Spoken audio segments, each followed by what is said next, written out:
Southeast Park, Warner Robins, Georgia. Fans in their seats, and what should be an awesome nightcap as South Carolina battles Florida in the final game of the day. This is how the tournament is stacked up so far. We've had a few shockers here early on. The winner's bracket, bottom right-hand side, Georgia and Virginia moving on, as well as Alabama taking down North Carolina. And now South Carolina and Florida looking for the right to advance. Welcome into the booth, everybody. Drew Felios with the former Pittsburgh Pirate, Mike LaVoyer. We saw a shocker in the last game with Alabama defeating North Carolina. Now you have a Florida club, Mike. First time this team has ever been here to Warner Robins. South Carolina used to getting here year after year. How do you see this matchup? Well, actually, on paper, I think they're very, very close. Both of them rely on pitching and defense. But I tell you, when it comes down to it, it may be that South Carolina, having the experience, they won here in 2015. They know how to get it done. That might be the factor tonight in today's game. All right, both teams have big-time stars, and they are both pitchers. Trip O'Neal for South Carolina can really bring it. Well, Trip O'Neal is going to have a great game. This Florida offense is very, very good. They've got power, they got speed. They like to play some small ball. Trip O'Neal is their team leader. He's very vocal and very animated on the mound. And for Lehigh Acres Little League representing Florida, there's Maddox Simpson. Well, Maddox Simpson, again, we're not going to be lost for emotion on the mound. Maddox Simpson, a very, very emotional guy out on the mound. And what he's going to have to do, he's going to have to remain focused. He's got to pitch well. He's got to be able to swing the bat. South Carolina battling Florida. We've seen some great baseball all day long. This one should not disappoint. First pitch is coming up next.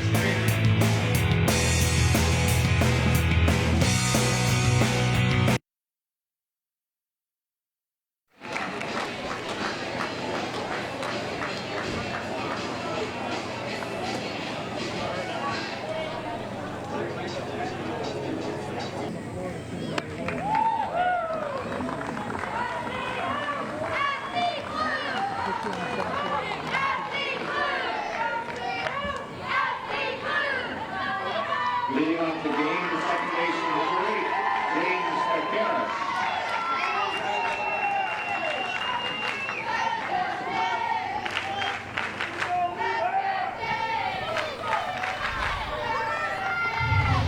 Just about underway here in Warner Robins for the nightcap. South Carolina and Florida. Drew Felios with Mike LaVoyer.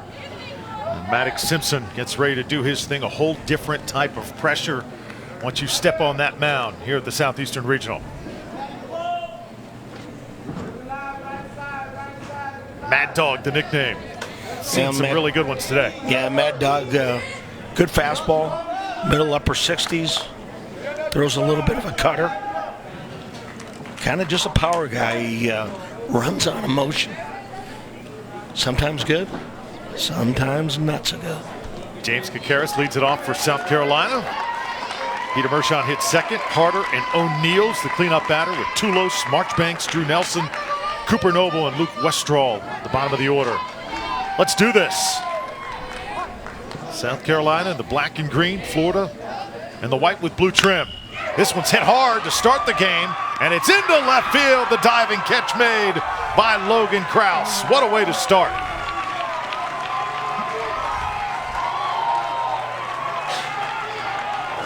Well, some great defense start this ball game. Logan Krause, great jump on the ball, extending. Nice dive and grab. What I really liked, I wanted to see what Maddox Simpson, what his reaction was on the mound. Oh, we've got our first couple of fist bumps already. One pitch and a web gem. Hit to left field. This is going to be tough to field. It's going to drop right in there for a base hit. Peter Mershon, the first base runner for South Carolina. Let's take a look at the Florida defense. Logan Krause in the outfield. He plays left. Alvear in center. Danny Polanco's the right fielder. The third baseman's Keaton Parrish. It's short, Orlando Fernandez. Jason Bello at second. Aswin Gomes is the first baseman. And Evan Taveras is playing behind the plate. Number 12, Bryce Harder.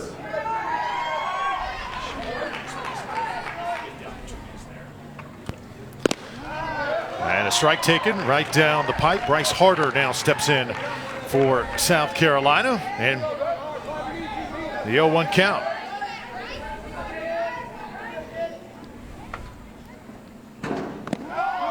Curveball is also in there for a strike.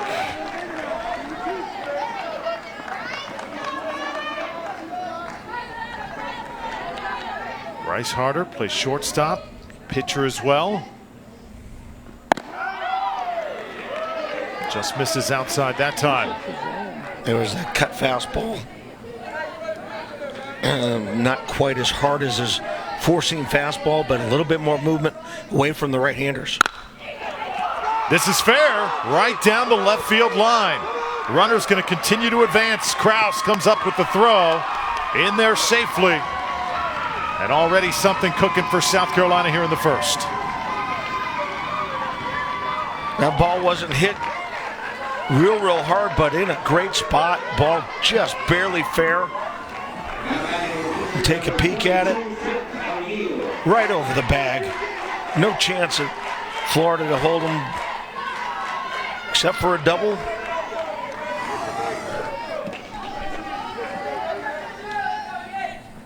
Trip O'Neal shoots one into right.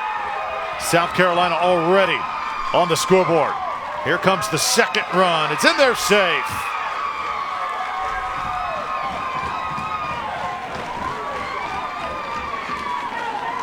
Well, South Carolina not letting Florida catch their breath. First pitch swinging. Here, line drive right field. Danny Polanco bobbled it briefly and then throw into the cutoff man at second base. I have to think if Polanco comes up throwing to home plate, they would have had to hold the runner. 3 straight base hits for South Carolina and a 2-0 lead, with Kai Tulos now standing in.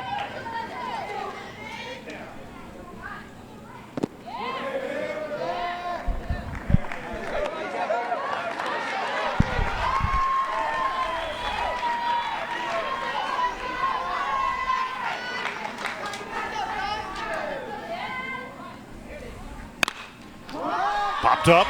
This one should be playable. Jason Bello takes a few steps back and squeezes the second out.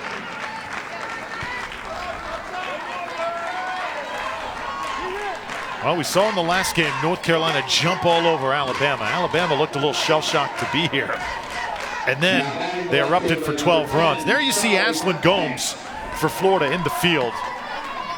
I'll tell you a lot more about her story in just a moment as Simpson deals outside.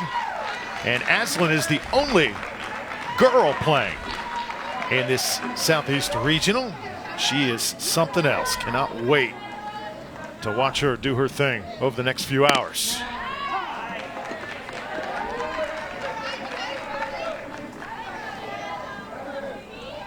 Marchbanks now for South Carolina. Favorite athlete, Bo Jackson. We've talked a little bit about him today. That was a big swing.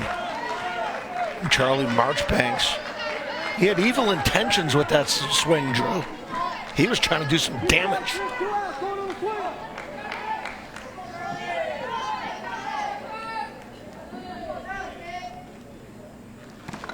Oh, hit him. Ball got away from Simpson.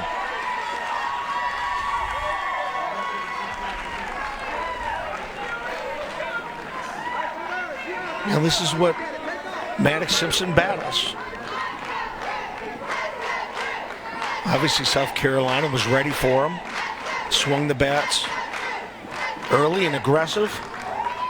Now you see his teammates getting around the mound, just saying, you know, look, we'll take care of you. We haven't hit yet.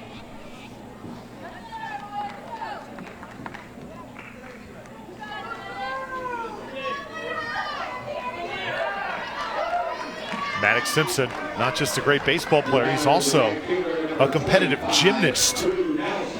Rarely do you see those two sports mix, gymnastics and baseball. But for Simpson, that is the case. Big pitch there for a strike.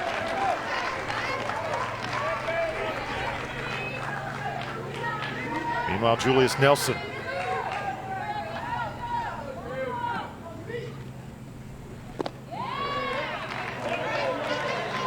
Certainly very active gymnastics training, just so very difficult. You have to be so dedicated to it. Baseball also a sport where just can't get away with just going out and just trying to compete. Practice is a big part of this.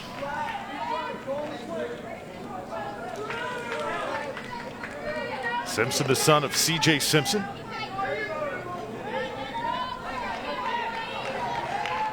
Cool story with Maddox is he went with his father, C.J., to the Little League World Series in Williamsport 8 years in a row.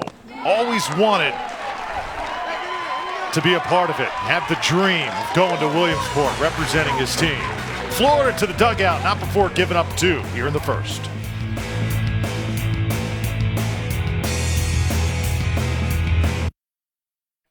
The first inning, 2 runs, 3 hits, there were no Florida errors, 2 runners left on base.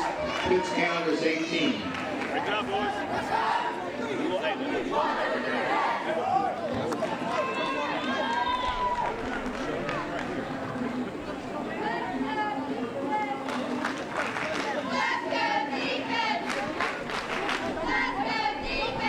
Ladies and gentlemen, volunteers will be rolling through the stadium clearing lane selling 50-50 raffle tickets.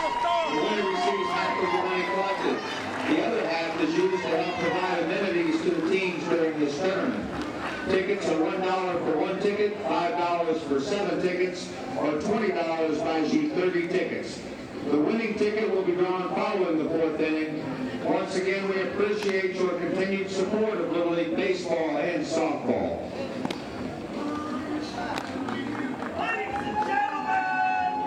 Changes for South Carolina, replacing number 7 in center field, number 24, Brody Cross.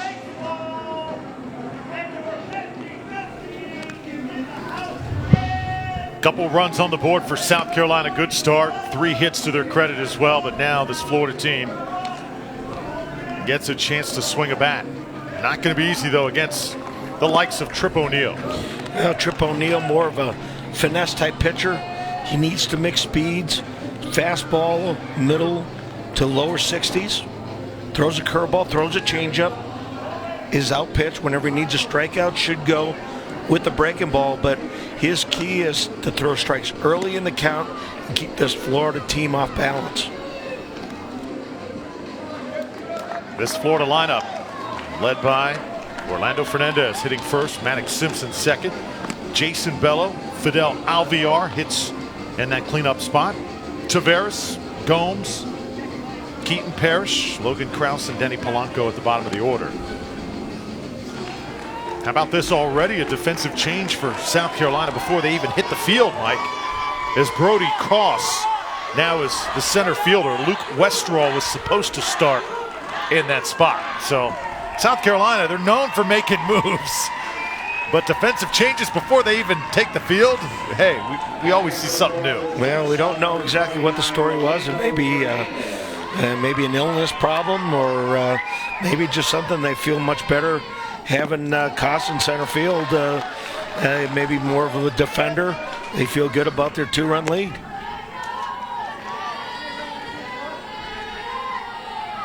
Orlando Fernandez got great hands. Watches a strike. Tremendous hand-eye coordination. Jose Altuve, his favorite athlete. Good guy to try and emulate. He's probably a little taller than Jose. Yeah, I was going to say about, you look at Fernandez, 5'5". I think Jose Altuve is right around the same height. You want to talk about a great thing in a small package. That kid Altuve can absolutely play. Does everything well. Got pop, speed, plays great defense. Plays hard too. Really like him. 2-2 to Fernandez. Florida trying to get something going. Now full count.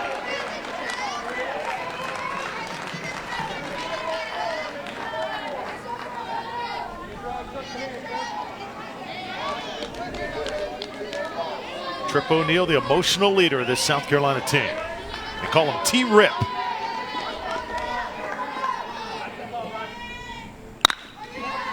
Into the second baseman. Kakaris makes the play, and there's one away. Yeah, as a pitcher in a big game like this, being an emotional guy, I think it's really important that he settles in this first inning. Get that first out now, able to take a little bit more of a deep breath. 3-2 pitch right there. You know, he walks him. Things can turn really, really crazy for a young kid.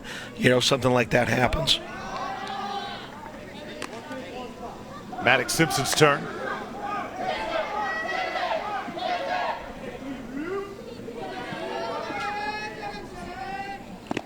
Simpson chance to help his own cause here. This Florida team has been together, the nucleus of these kids, since T-ball. Know each other really well, great chemistry. First time though here, Warner Robins can certainly be a daunting task.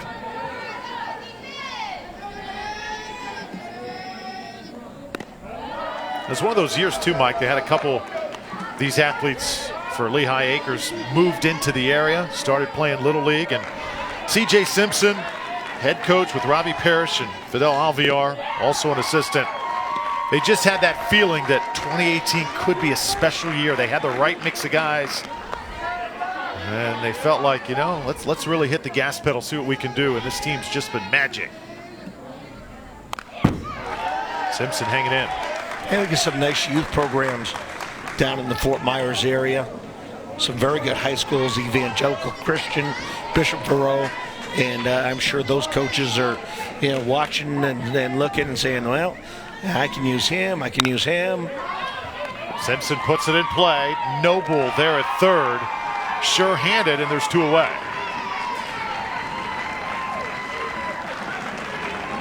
The defense for South Carolina starting the outfield with Charlie Marchbanks. Brody Koss, great job by our crew making that change in center field as well. Julius Nelson is the right fielder. At third, Cooper Noble, Bryce Harder at short, Kakaris at second, Toulos at first, and Mershon is behind the plate.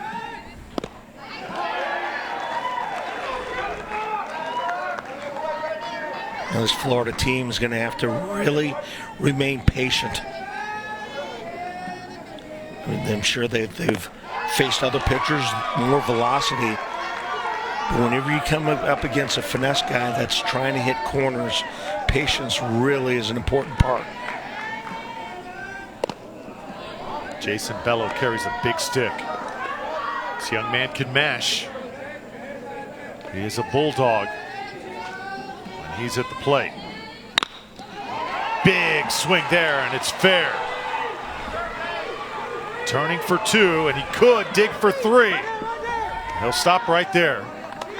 So a two-out double for Jason Bello.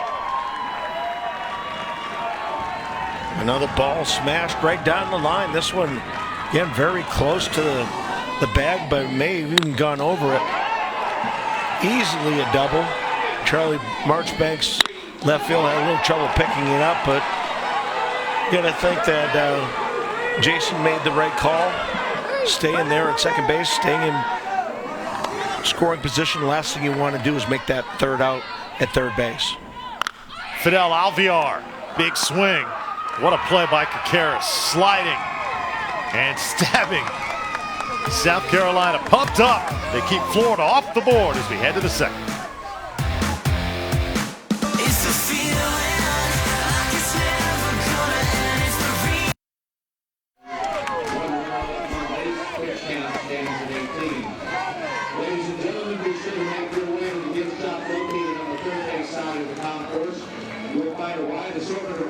And souvenirs, including tournament roster shirts, Southeastern region apparel, collectible pins, and much, much more. Additionally, you can find the tournament program that includes the official tournament roster insert and official scorecard.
Little League would like to extend its appreciation to its official sponsors like all laundry detergent and Snuggle fabric conditioner, who helped to maintain the strength and leadership of the Little League program.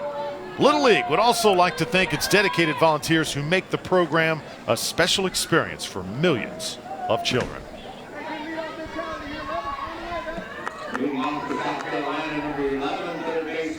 2-0 your score, South Carolina over Florida. This is going to be hit right into center field for a base hit. South Carolina continues to swing the bat well as Cooper Noble does the job. He tries to take second, and is he out there? Yes, he is.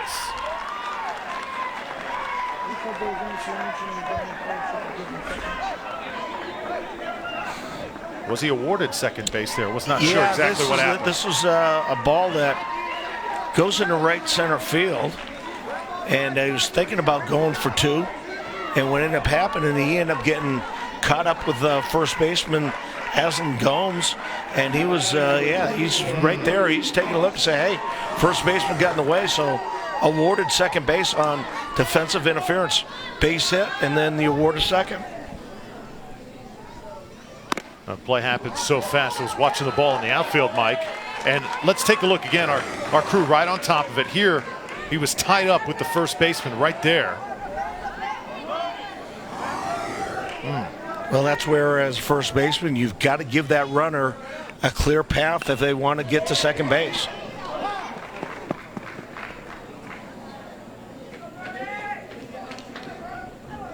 Brody Koss trying to lay one down.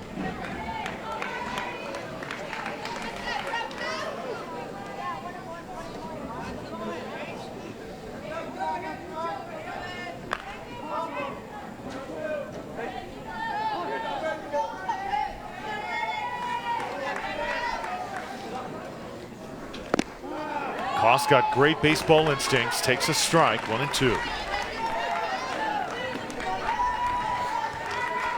Ask coaches about Brody, they just say he can run extremely fast. Koss hits it to second. Bello. The sure play at first, and there's one away as the runner moves to third. That good fundamental baseball. Runner on second base, nobody out. Trying to pull the ball. Ground ball to second base. Good base running by Noble, getting over to third base. Good base hitting by Koss. Now it's a matter of if they can get him in. Little surprised right now that Florida isn't playing the infield in. Ground ball to the middle infield should score the run at third. Kakaris watches the strike. Top of the order for South Carolina. James popped out to left field his last time up. A phenomenal catch by Logan Krause. A little late getting around that time, and he's quickly down 0-2. Not seeing a ton of power here today, but Mike, I like it. We've seen a lot of situational baseball. We've seen a lot of just good solid base hits, a lot of infield base hits, several bunts laid down. Been really fun. Hit to the shortstop. Fernandez over to first. There's two away, but the run does come in and score.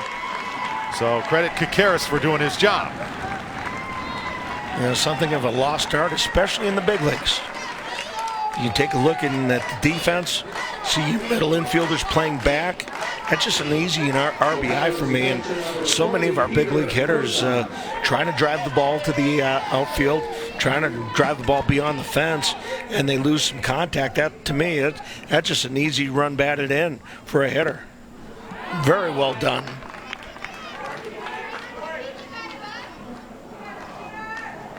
Peter Mershon singled and scored his last time up.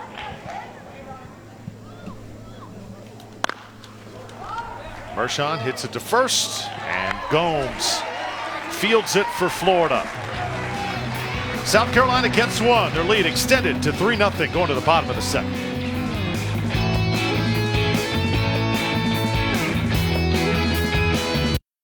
For South Carolina, the bottom of the second inning, 1 run and 1 hit. There were 4 errors, no runners left on base. Count stands at 28. Avery Sports Photo is the official photographer of the 2018 Southeastern Regional Tournaments. Be sure to visit their booth on the concourse to view their game photos and the creative work they can do for your child and your team.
South Carolina 3-0 lead over Florida as we go to the bottom of the second.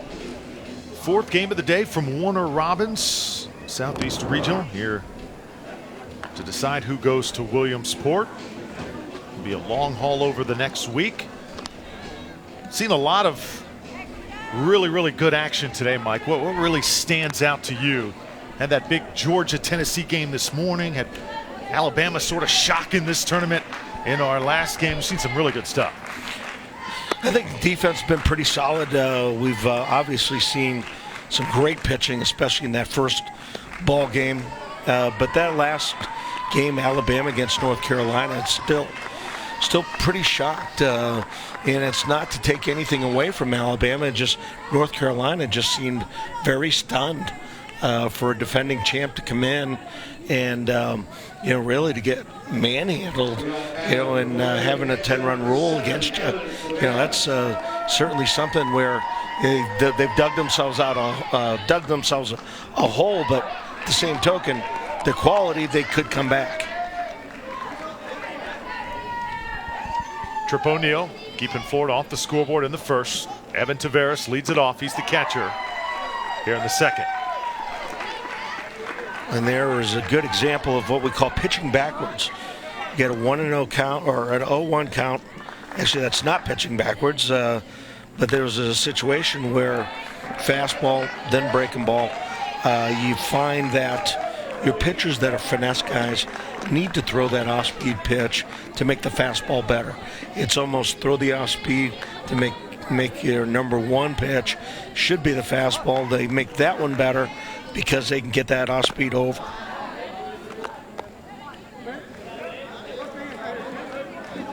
And looking through the lineup of all the pitchers from South Carolina, they're all very similar as far as velocity-wise, all in the low mid-60s. That last pitch, not sure, just missed.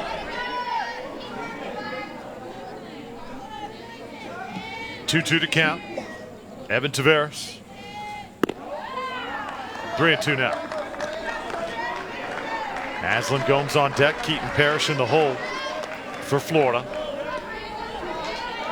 So 5, 6, and 7 here in the second.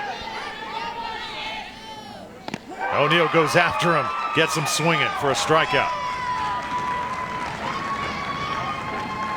Well, it looked like he took a little something off the fastball. 3-2 to leadoff hitter.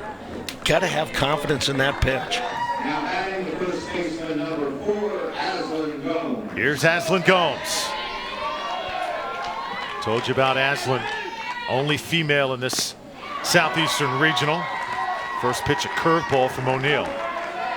And she's not only played a huge role in Florida's road here, she actually pitched 85 pitches in one of those games on the road here to the Southeastern Regional. And the coaches say that she has certainly earned her keep. She's earned the respect of her teammates.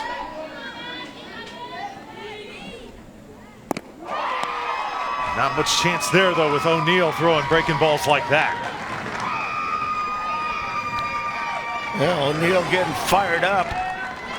Here, 0-2 pitch, 1-miss away. Big breaker. Look at him, he's the whole key now is when you get all these emotions is now it's a second inning. Can you keep that? Can you keep the focus all the way through the ball game so now you finish like you start? Keaton Parrish gets a big swing on it. This one is deep, and it's just foul. Oh, I'm talking about maybe a foot off that line. That was a warning tracker.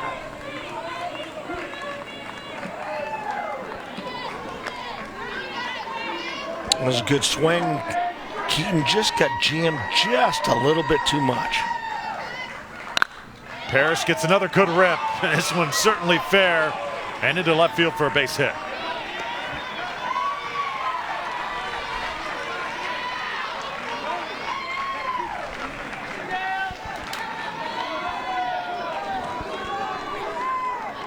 Well, 2-out score here from Florida could go a long, long way on getting Lehigh Acres back in this ball game. Second hit of the game for Florida. And now it's Logan Krause's turn. See if the bottom of the order can come through, Mike. Hit to the shortstop. Harder. Hesitated just a little bit, and he's safe at first. Well, just a slight bobble by Bryce Harder. We'll take a look at it. Wasn't sure whether to come in on it. Ball kind of took a funny hop too, Mike. Yeah, it might have hit one of those footprints. You get a lot of base runners out there. The field's in immaculate shape. But sometimes you just hit a footprint, threw them off just enough. Now it's Denny Polanco. Polanco has to back out just a bit. We're going to talk about these 2-out hits. You know, what's even more important comes from the bottom of the lineup. And you see guys here in the All-Stars, they're batting 7th, 8th, and 9th here on this team at the regionals.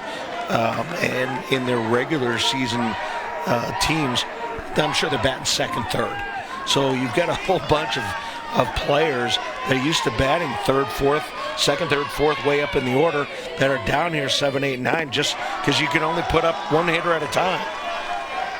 You got to have some kind of order in this. So there's really not a lot of surprises that you get production from down late in the order. Polanco really working the count here. And he watches that one. 4 straight balls to Danny. And now the base is loaded for Florida. Great opportunity to make some noise here in the second.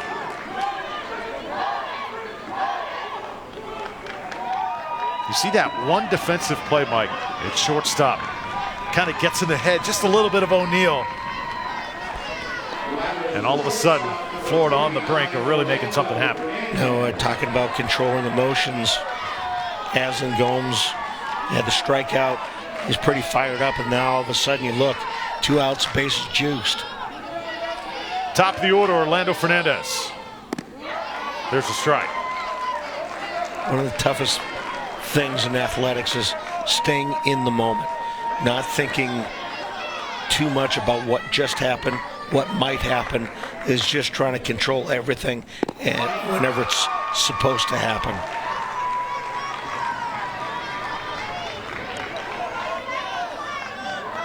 Quickly ahead, 0-2. Trip O'Neal. He gets a big pitch here. I want to talk about fired up. He is going to just erupt. T-Rip looking down the barrel of Fernandez, and Fernandez puts it into center field for a base hit. 1 run scores, and Florida finally on the board. It's 3-1. Just prior to that, 0-2. Got the signal from the coach. He rather adamantly shook it off, and now it's kind of maybe second guessing himself. Gee, maybe I should have thrown what coach wanted me to throw.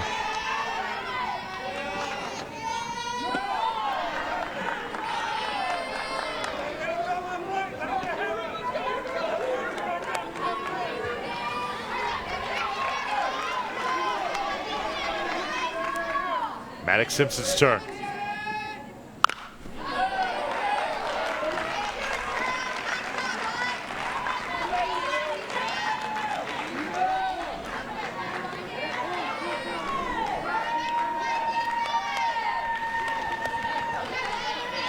Talked about the story with Maddox and his father, CJ, going to the Little League World Series year after year. Maddox telling his dad, hey, one day, I want to play for this. Definitely want to play for this. As Simpson swings and misses there. The ball was in the dirt, and it's 1 ball, 2 strikes. You hear a story like that, it's just awesome. Go to Williamsport year after year when you're not even participating. Set your mind on it like that. Almost seems like it's destiny for one day you to be on that field. 1-2. Simpson sticks the bat out.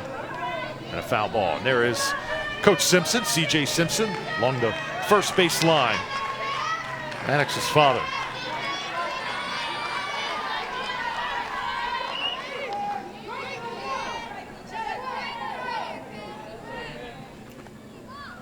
Set him up outside. Too far. 2-2. Yeah, a little story about CJ and his son, and this is only those dads that have coached their sons. He considers his son a must-play because if he sits on the bench, he drives everybody crazy. Maddox comes through, base hit into left field. Another run scores, and Florida continues to chip away.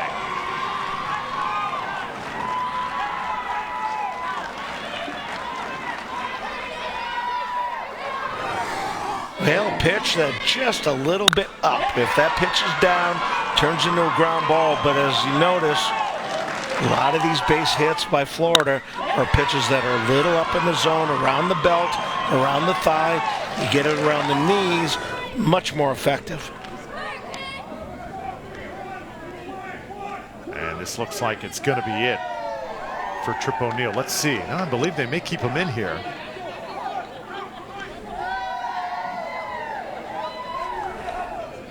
J.D. Nelson, manager of this South Carolina team, Northwood Little League. He played at Northwood back in the late 70s and early 80s.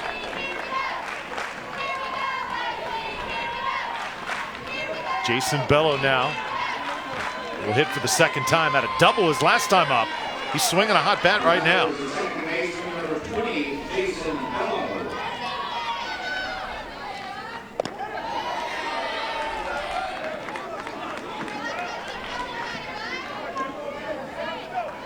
Another bases loaded situation. We had so many of these today. Ball just kind of dies right there, right in front of the catcher. Everybody holds. Nice job, Peter Mershon, the catcher, saving a run. It's the second or third ball this inning that he's done a nice job keeping in front of him.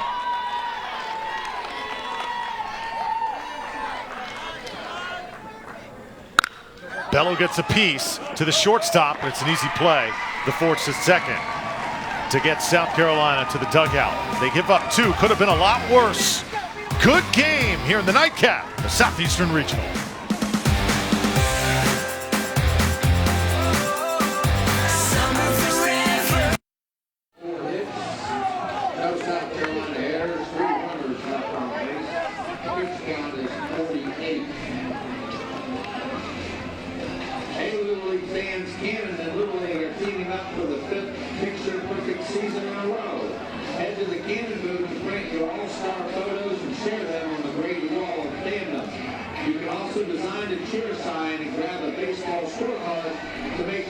Season yet, courtesy of Canon Picture Printers.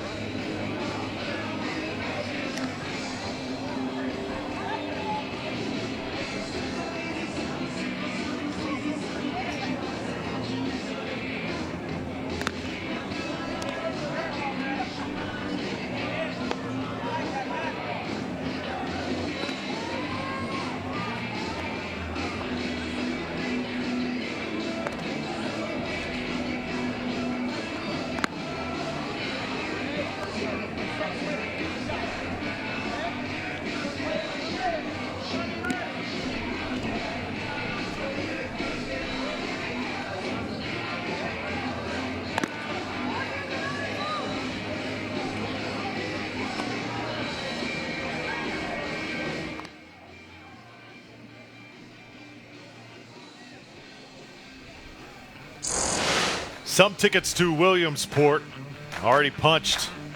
How about Seoul, South Korea, Gold Coast representing Australia, Guyana and Puerto Rico, Barcelona, Spain representing Europe and Africa, and the rest of the teams taking their act to Williamsport, Canada. That to be determined on August 11th.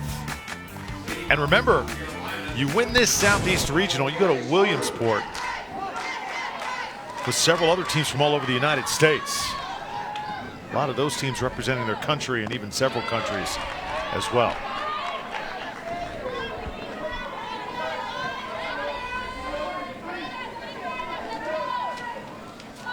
Bryce Harder leads it off for South Carolina. You know, Mike, back when you played, which was a few moons ago, the international influence of baseball, the great players, the Ichiros, hadn't really excelled yet in Major League Baseball, did they? It was still pretty much an American-dominated game. Yeah, American and really this hemisphere, you still had some extremely good players. You had Cubans, Venezuelans, Dominicans, Puerto Rico, Mexico. Much of South America and Central America were very well represented. So, the influence of your Eastern countries, your Japans, China's, Korea's, really hadn't taken effect yet. You look at what Ohtani is doing for the Angels, sort of transcending the game. And so many great players that have entered in this century, the 2000s, as putting it into center is Bryce Harder. Well, Maddox Simpson with a good pitch. Bryce Harder with a little better at bat. Pitch down and away. Breaking ball. Laced right back up the middle. Simpson got a little piece of it, but enough to slow it down for Bello.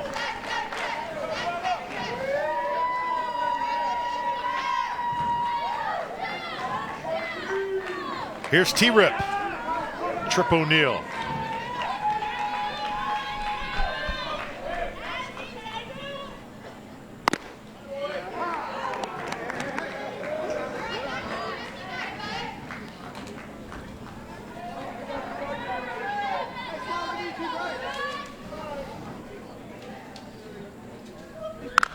Simpson's pitch, hit to the shortstop, double play, no! The ball falls out of the mitt on a play that could have been 2 outs.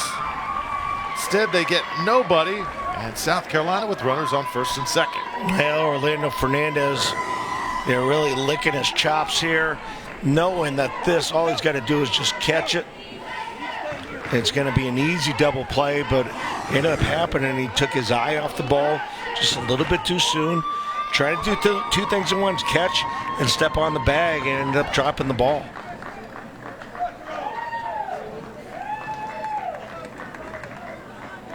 Looks like could have a pitching change here for Florida. Simpson, you see the teammates coming up, consoling their guy. And it looks like Simpson's going to stay in the game.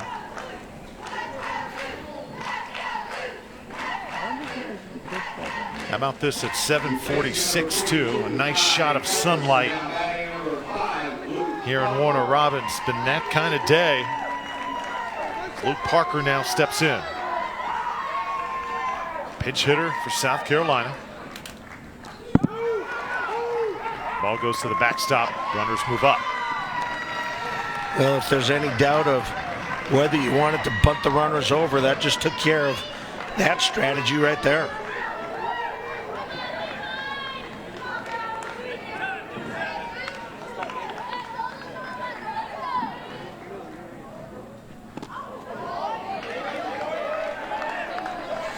Once again, Florida playing their middle infielders back. Shortstop all the way back on the grass. Second baseman Bello also back. Ground ball in the middle infield. Should produce another run.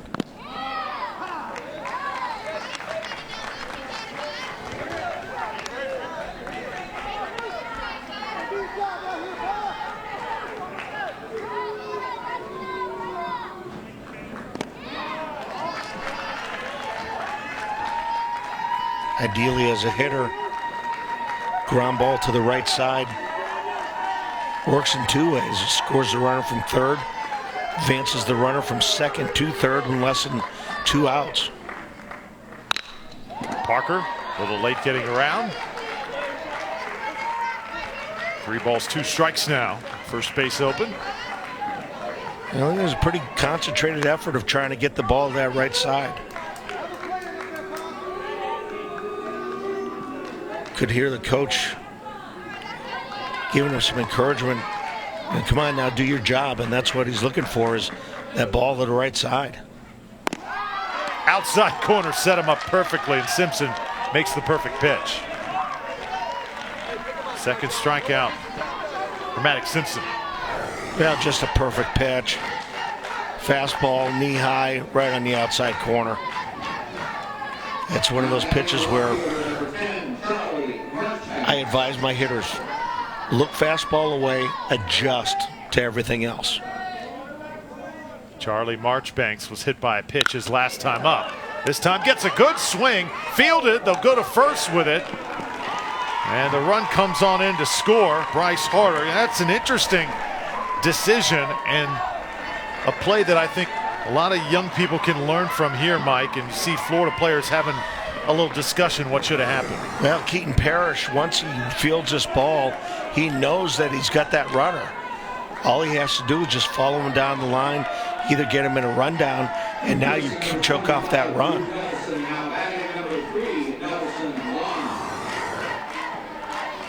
Well, South Carolina getting some good fortune on that one.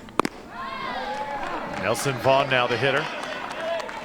So what you're saying is a lot of times you want to get that sure out, that force at first, but when the runner's right in front of you, follow him down, try and get him, because you don't want to give up another run, right? Exactly. And then, you know, whenever there's a ball that's, you know, perhaps, you know, to the middle infielders, yeah, you know, go ahead and get that out, but you're at third base right there. All you're thinking about is catching the ball, running as hard as you can, and tag that runner out so those runners can't advance.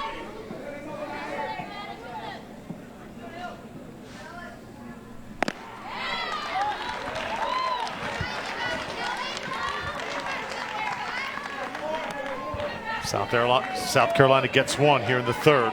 Florida trying to limit the damage. The 1-2.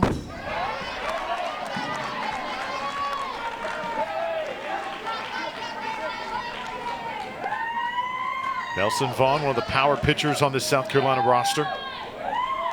Really good hitter. He's the nephew of J.D. Nelson, coach on the South Carolina staff.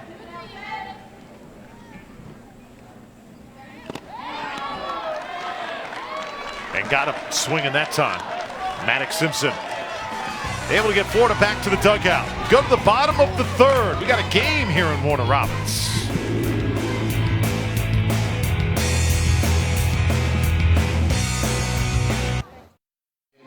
One forward error, one runner left on base. Pitch count stands at 46.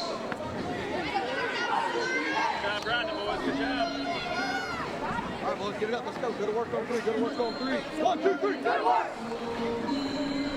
Our concession stand is staffed with hardworking volunteers and has a wide assortment of food and drink available, including fresh brewed sweet tea. Be sure to visit and pick up a burger, a hot dog, some popcorn, candy, and a drink.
Slowly setting here in Warner Robins, Georgia. What a fabulous day it has been.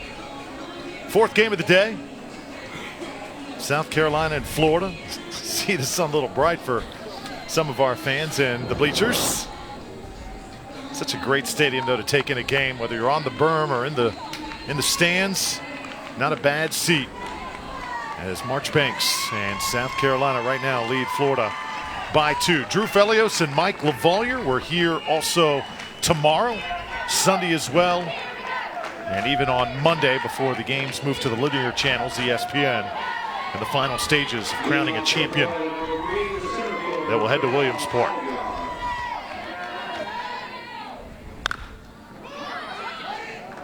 Fidel Aviar, center fielder, stepping in now for Florida.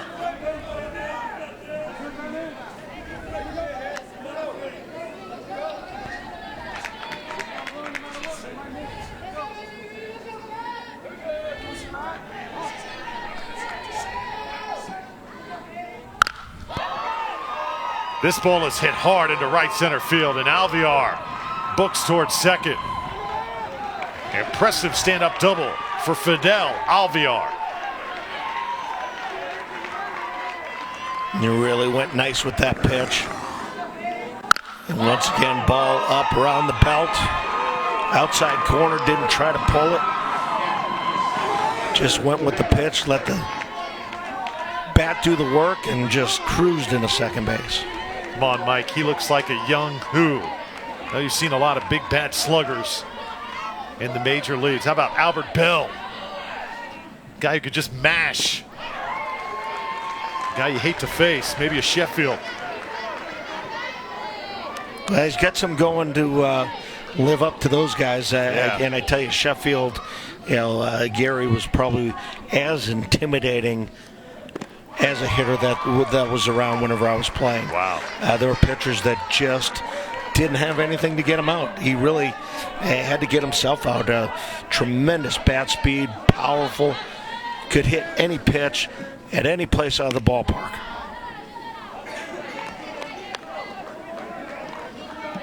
Albert Bell was a little bit more of a mistake hitter, but you didn't make the mistake.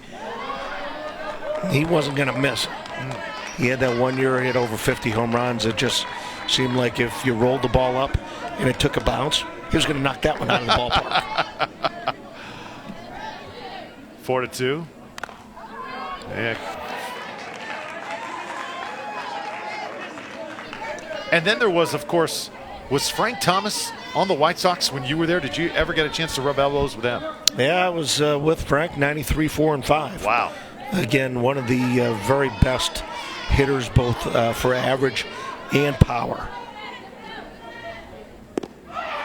Swing and a miss. And Taveras down, swinging for Lehigh Acres. Well, again, good mix. Tripp kind of getting it back together. And it all is just about staying in front of the hitters, making the hitters expand their zones. And that curveball is really starting to dance. Second at bat for Aslan Gomes.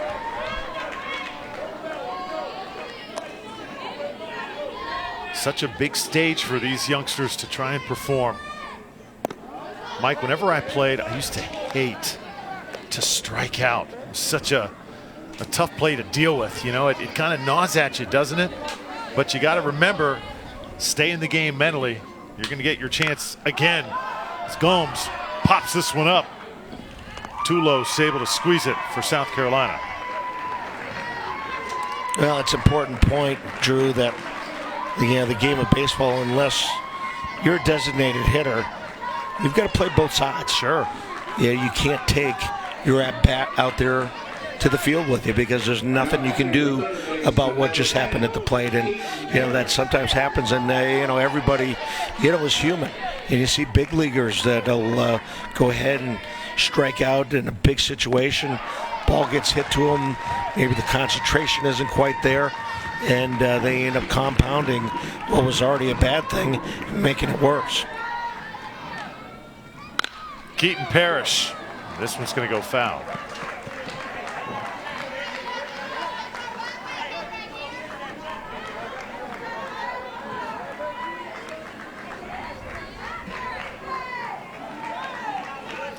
I don't know how many times, Drew, that as a catcher, obviously everything's in front of you, and you see one of your outfielders, in between hitters or something, working on his batting stance out there. You don't get a chance as a catcher to do stuff like that. Parrish had a base hit his last time up. He's down here 0-2. Swings at this one. Catcher does not squeeze it, but it comes right back out. And O'Neill over to Tulos to take care of Florida. No runs on the board for Florida in the third. We go to the fourth when we come back.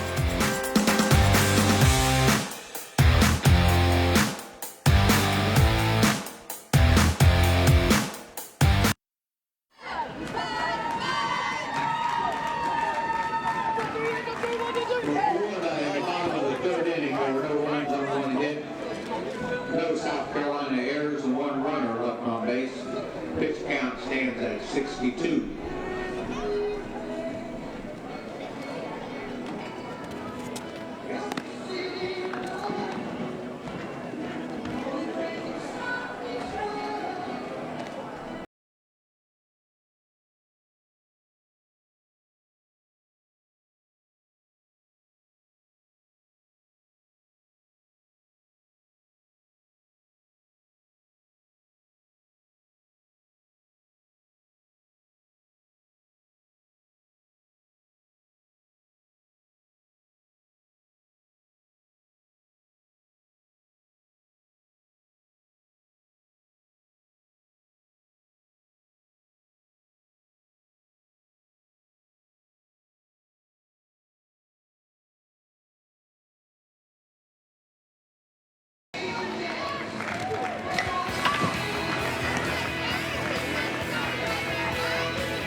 Little League big dreams as we continue to honor players that have moved on to the big time, and not only through the United States but all over the world.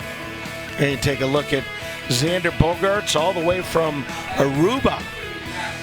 Aruba, part of, I believe, Venezuela, or one of the islands that's just off of Venezuela. Very, very big into baseball, that nice little island.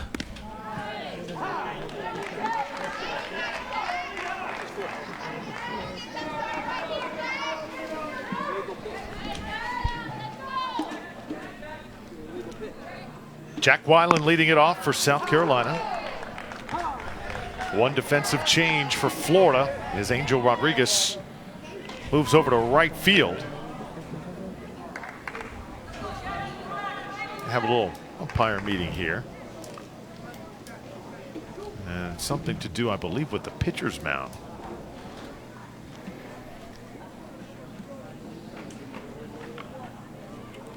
Well, I saw during warm-ups. There's a step a little bit in front of the mound.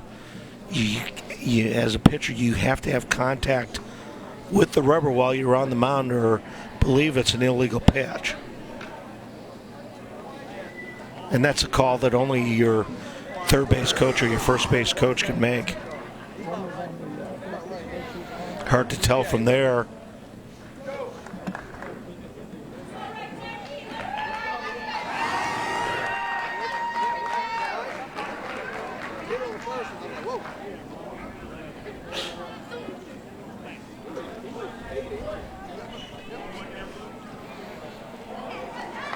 I believe we're going to have an illegal pitch called. Let's see. Oh, yeah. Well, it's only about 3 or 4 inches. Yeah, that's again, that's the rules. And again, your third base umpire or your first base umpire can make that call. There's no way the home plate umpire or second base umpire can make it. They don't have the angle, but yeah, good call.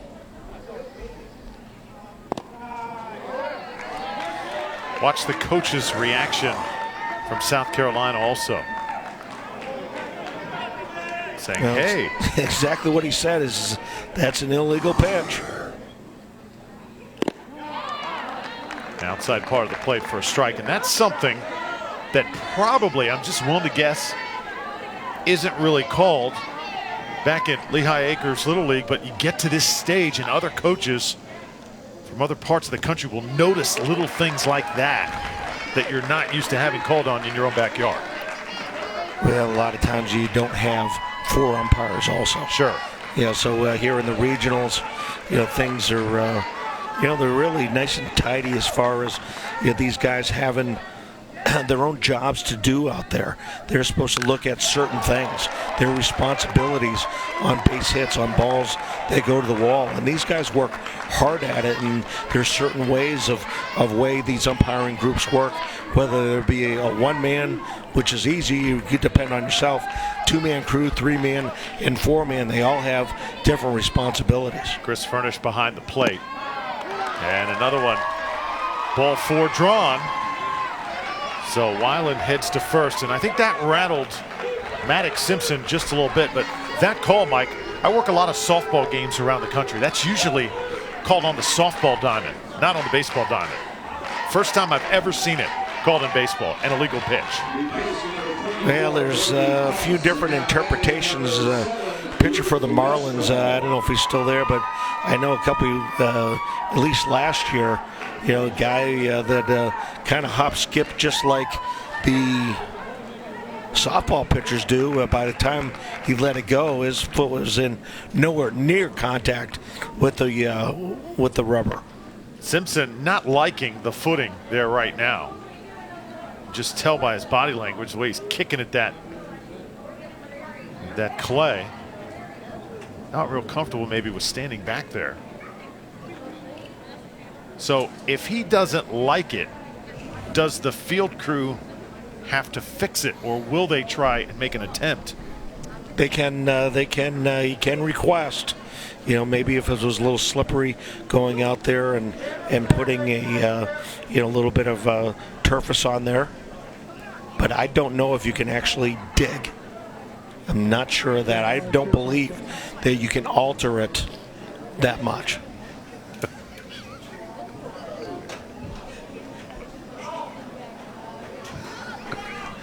I mean, Mike, you got C.J. Simpson out there thinking that he can do it. I mean, he did a number on that mound just a moment ago, and it looked pretty good to me from this standpoint. But of course, we're not out there trying to pitch. But first time we've ever seen a player have an issue with the pitcher's mound here in this tournament. And got to mention also the field crew here, just first class all the way. They're the best of the best. Absolutely, and in my opinion, if it's something that's not affecting somebody's health, let's just say if there was a giant hole that you had to land in, yes, you can fill it up, but I don't believe that you're able to actually dig it out or have the field crew dig it out.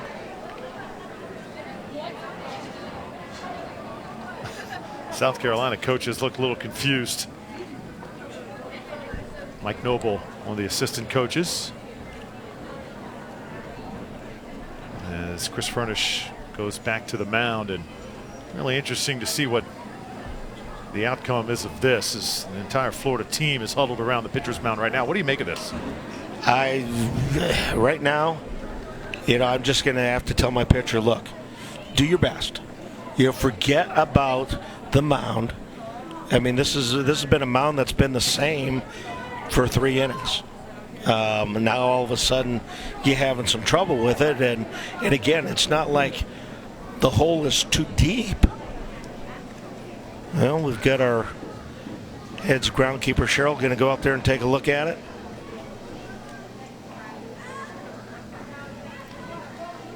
I was talking to her before the game. She said the entrance was down, but she put down a bunch of corrections and covered it up with dirt.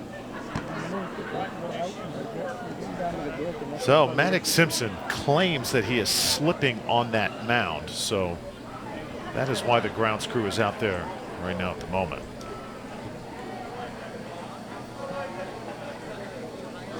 So while they check out the pitcher's mound, we'll step aside, take a deep breath. 4-2, South Carolina leads Florida.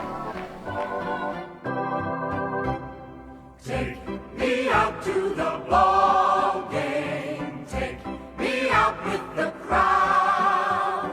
Buy me some peanuts and crackers.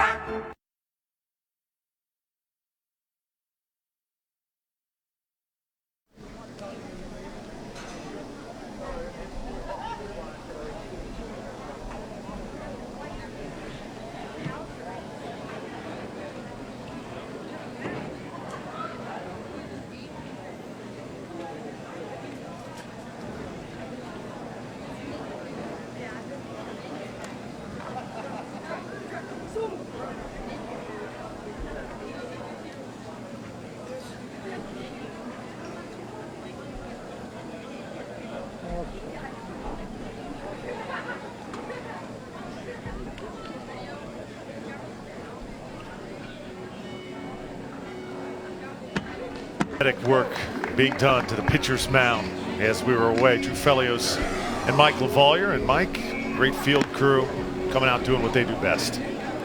Well, I think I'm going to be the first one to call it. Mountain Gate has just hit Little League Regional Park. Well, it's whether they like it or not, we're ready to play baseball. Let's go. I tell you one thing, I've played some parks where you had half of the rubber out there. Never mind that something as beautiful as this. Somehow, some way, you got to find a way. Go out and compete, fellas. Runner on first base for South Carolina, nobody out. Top of the 4th inning, 4-2 lead over Florida. Maddox Simpson pitching for Florida. Luke Westrall's the batter.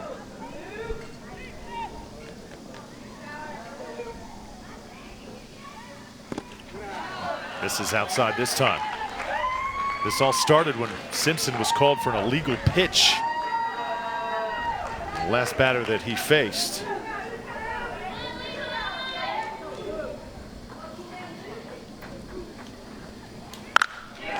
Hit hard into right field for a base hit.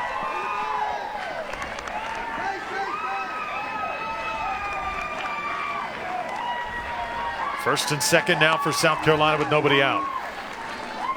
Well, good piece of hitting. Westrall smashing that ball into right field. Lets the ball get deep. Good short stroke.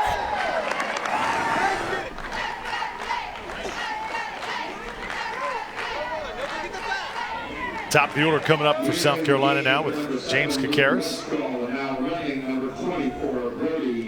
A pinch runner at first, Brody Koss will come in. A little more speed on the base pass. And this inning, Florida better really be careful. South Carolina can bust this thing open very quickly.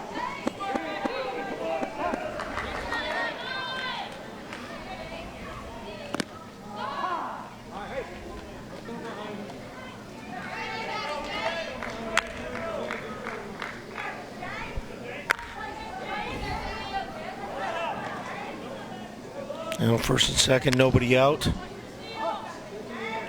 Trying to lay down a bunt to advance both runners. South Carolina coaches telling us yesterday that this South Carolina team doesn't have any Alex Edmondsons, but got a lot of grinders. Kids who really just play hard. No true superstars, though. We're sort of seeing that here in the first part of this game. Kakaris into center field for the base hit. One run for South Carolina. Northwood Little League's lead now 5-2.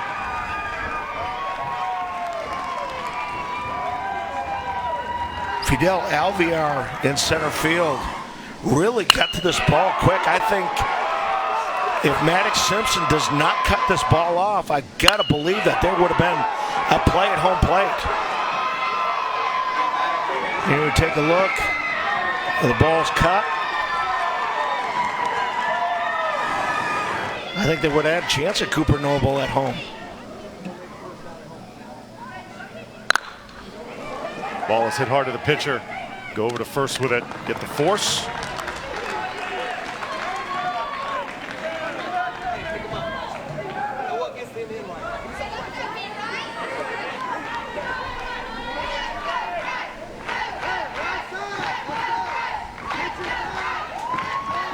Again, Florida's defense. Middle infielders, second and short, playing deep. Third playing deep. First base playing deep. Any ground ball past the pitcher should score another run. And I think we're getting into the time of the ball game where, you know, this is the 4th inning. You can't afford to let really any, if not many more runs across. Harder's 2 for 2 today. Red hot at the plate. And with first base open, wouldn't be surprised to see Florida try and intentionally walk Bryce Harder.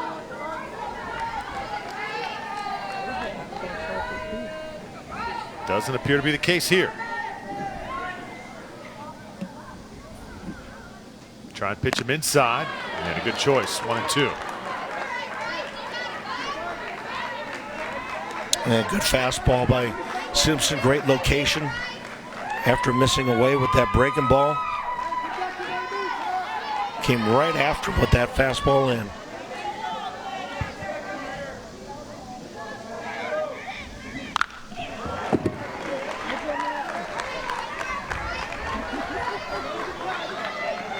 Look at Bryce Harder having that two-strike approach, trying to cut the ball down or cut his swing down, trying to hit the ball that right side, try to get that run in. 1-2 now to Bryce Harder. Trip O'Neill on deck for South Carolina. This one gets away. Run likely going to come in and score. It's another run. And now 6-2. There's no chance at that wild pitch for the catcher, Taveras. As a breaking ball that tried to do a little bit too much with, really opened up. Good hustle by Koss at third base.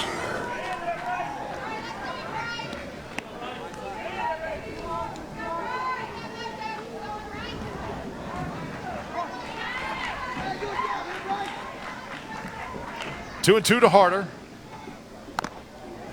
And did he check swing and go around? Yes, he did. So Bryce Harder down on strikes.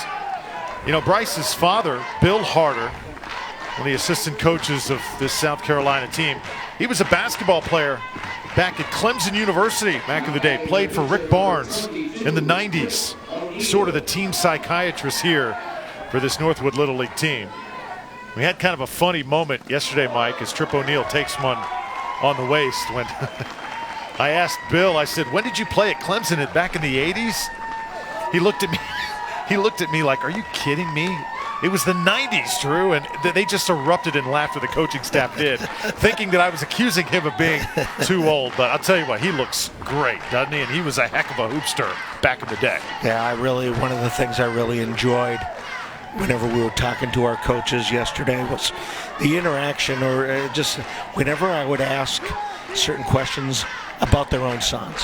And almost to a man, they're like, no, let's let the other coach answer that instead of dear old dad, and maybe throwing out something. I thought that was one of our better moments, you know, interviewing the coaches, because a bunch of them, you know, they love what they do, but sometimes it makes it a little bit tougher when you're dealing with your own child. Here's Tulos now. 2 outs. Florida trying to get to the dugout. Runner will advance to second base. No harm done. Florida just trying to get this final out. Try and chip into this lead once again. It's been a long inning for Maddox Simpson in this Florida defense. Tulos hits it to second. What a play by Bello. Can he make the throw? Oh, yeah. Tremendous defensive play by Jason Bello. And it gets Florida out of the jam. 6-2, though. Lots of work to do. How about this play by Bello, though? Big time.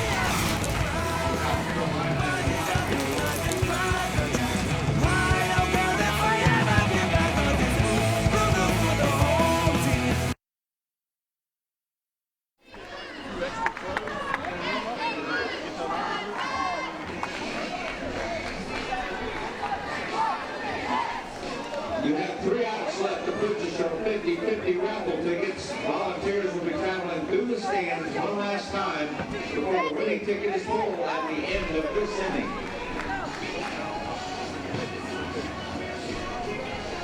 Re-entering the game for South Carolina, number 11, Cooper Noble at third base, and number 24, Brody Koss in center field.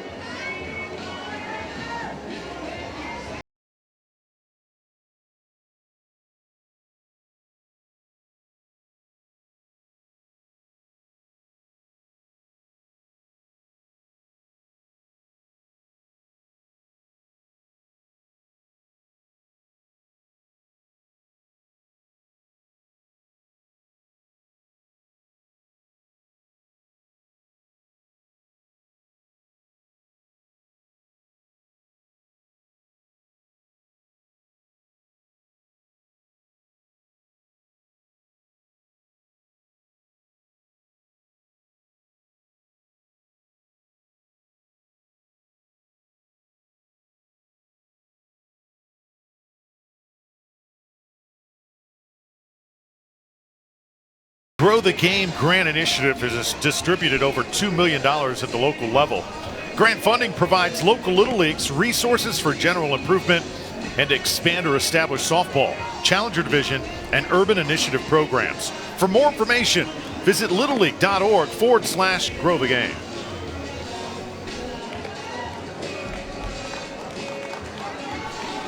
Headed to the bottom of the fourth here in Warner Robins.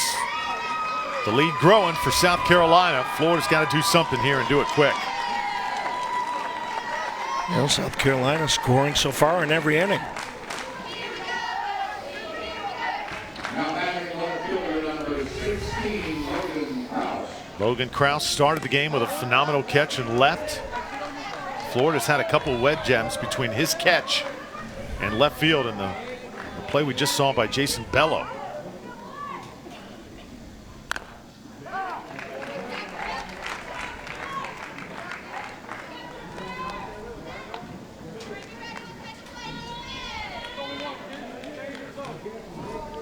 How about Trip O'Neill?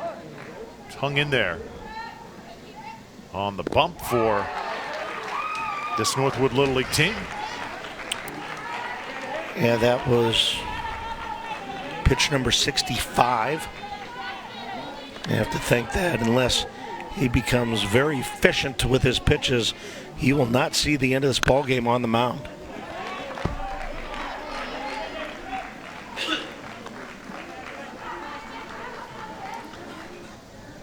Look at the pitch counts and how they figure in to this tournament over the next few days. Right now, he is in that 66 plus range.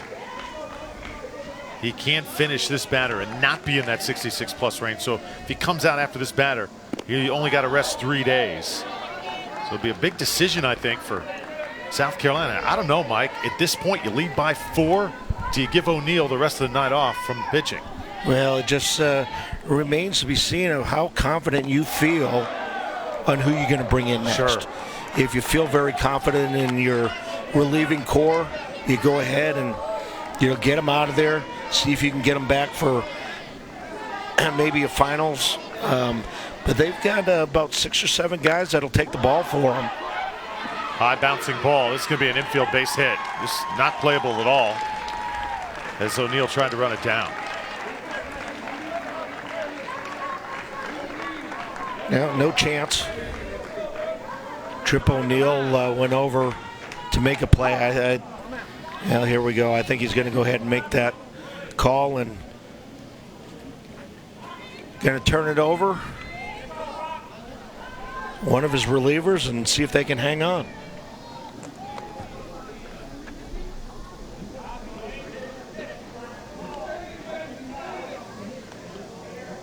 So Mike Noble, pitching coach for South Carolina, making a visit.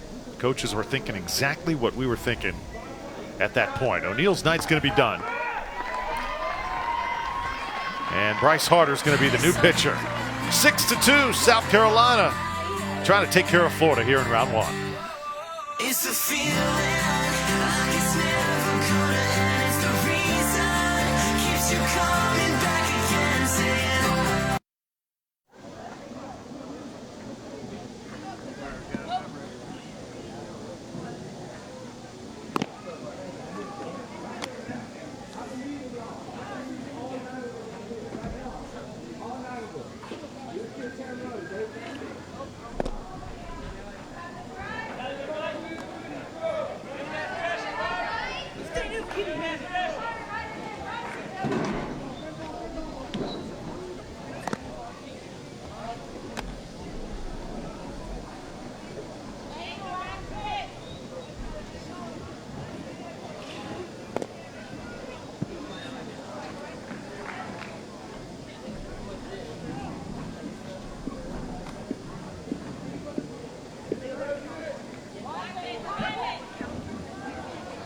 For South Carolina, now pitching number 12, Bryce Harder. South Carolina and Florida both with 7 hits. But the team from Northwood Little League with a 4-run lead here in the bottom of the 4th. Second pitcher about to come on. And it's Bryce Harder. He's had a great day at the plate. Now a chance to deal for the team in green and black.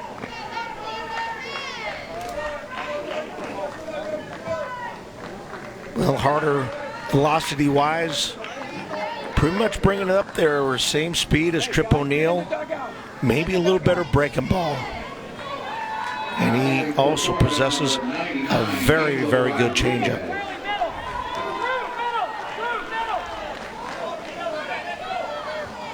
Other changes for South Carolina. Trip O'Neill now heads to third base. James Kakaris will be the shortstop. And Jack Weiland moves to second base, where Kakaris was playing.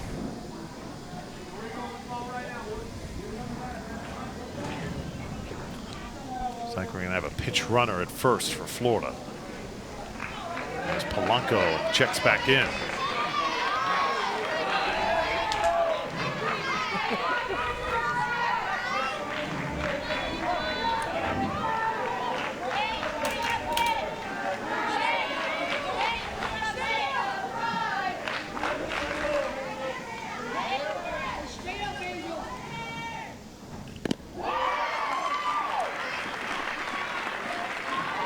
Situation when you command a pinch run in a ball game like this, as a coach, what you basically tell them is, look, base to base, no chances.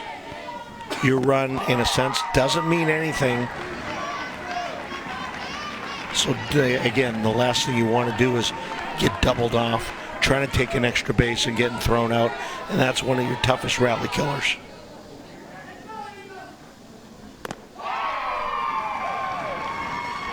Big strikeout for Mr. Harder. Well, when fastball, when breaking ball, and here a fastball up out of the zone. A little bit too far, a little too high. First out of the inning. Here's Orlando Fernandez, top of the order.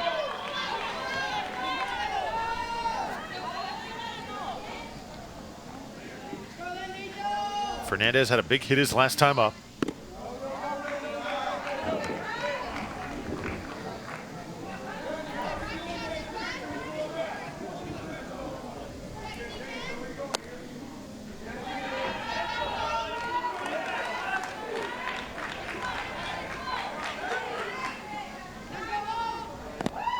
Oh, good pitch that time by Harder for a strike.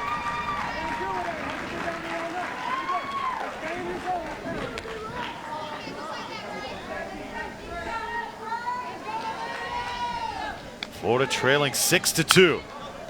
Right back at the pitcher. Try and get two. They get one over to first base. South Carolina turns the double play. Defense working right now for Northwood Little League. Harder pumped up. This is how you get it done.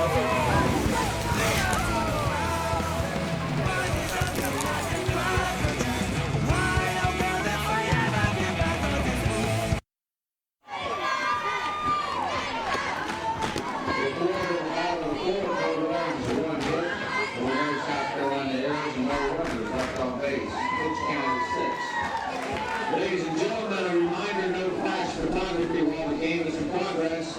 Once again, no flash photography while the game is in progress.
Four-run lead for South Carolina as we head to the fifth inning here on ESPN Plus. Little League Southeast Regional double elimination tournament. South Carolina would advance to the winner's bracket. They can get this done. Florida would have to play in the loser's bracket. That's the second game tomorrow. Drew Felios with Mike LaVoyer. Had a fun day here in Warner Robins. Just getting started. Lehigh Acres Little League out of Florida. Just east of Fort Myers.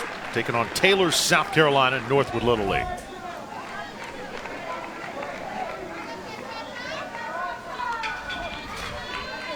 Well, missed a nice catch by non-playing personnel. Had one of our cameramans make a nice one-hand grab. Here we had one of our fans taking that pop fly. Using two hands though.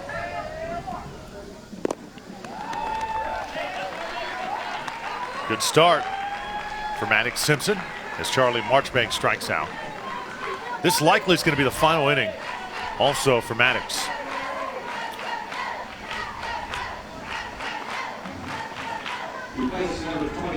Well, we had mound gate earlier in this game and just stopped the game for about 10 minutes as they fixed the pitcher's mound for Maddox Simpson. Was called for an illegal pitch, didn't like the conditions, and the field crew responded pretty quickly. Well, he did a little investigative reporting and found out that coach didn't think that the mound was level with the rubber. And so he's saying that he had to go over a little hump to get the ball to get to home plate. So our grounds crew went out there with a little water and tamped it down. Of course, I think a level would have gone ahead and made things all good. But there's just trying to make sure that everybody's happy here. Not to go back to the subject too much, but there are pitchers who like their mound a certain way. Some maybe a little flatter, some like that little dip between the pitcher's mound, and some like it just completely flat, right? Yeah, I've known pitchers that, in matchups. Right. And they would basically say, the guy that I'm pitching against, he puts a big giant hole in one side of the rubber. I don't like that. So, yeah, you're absolutely right about that, Drew. And, again, you get used to doing it a certain way. You practice it a certain way. All of these reps, and whenever it's a little bit different, it can be a little disconcerting. And here, big stage, obviously Maddox was uncomfortable with it, told Dad, and Dad tried to fix it. And, Mike, it was also, see the walk issued. Thinking back to days of playing baseball, not just the rubber and where your foot was leading into it, but also where you wound up, that area right in front of the pitcher's mound. If that was a hole right there, that would drive me crazy. I know a lot of other pitchers, too, they want to make sure they're following through perfectly and not going into a hole right there. Well, I think we're making a little bit too much of this, Drew. You probably go to the hotel later on. He'll probably get on the side of one of our curbs and start throwing off of that and be fine. So, it's overdone, and we'll just put that one to rest. 6-2. Ball fouled away. That's why I was never a pitcher. Never made it.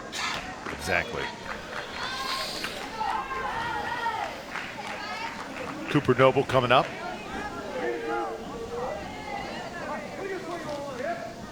Luke Westerall on deck for South Carolina.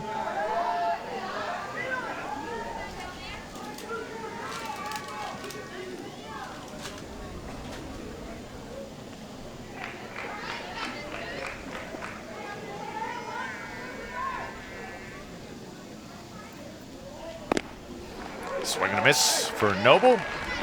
This likely going to be the final batter Maddox Simpson faces unless he can get him here quickly.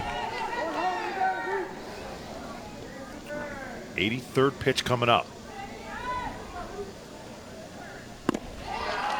This is outside.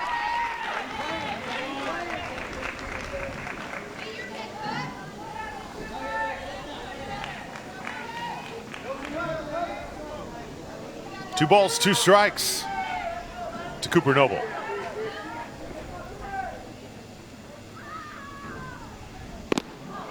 Swing and a miss. Well, guess what? He gets him. He can face one more batter and get Florida out of this inning. It really has calmed down and kind of gathered himself after last inning. A lot of things happening. So far, just nice and easy for him. 24, Brody Costa now batting number 7, Luke Westall.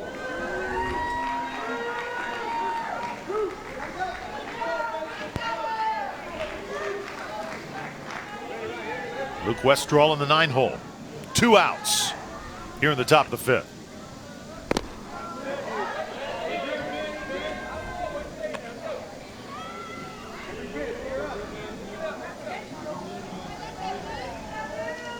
Seems like Simpson has thrown a lot of pitches here today. 85 seems like a low number to get him to foul away.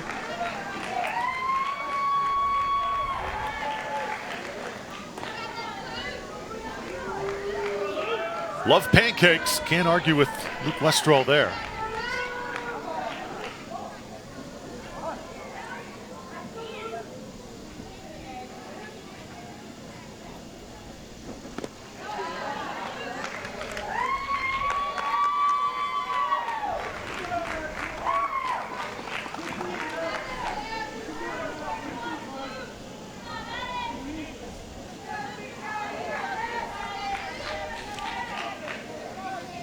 Karras on deck for South Carolina, and there's a strike. 2-2.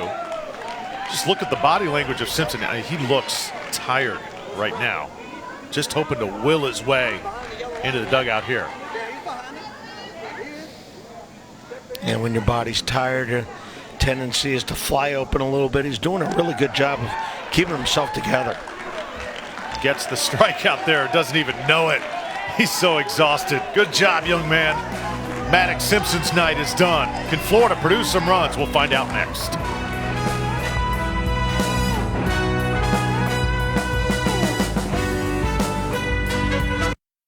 No runs, no hits. There were no Florida errors. 1 runner left on base.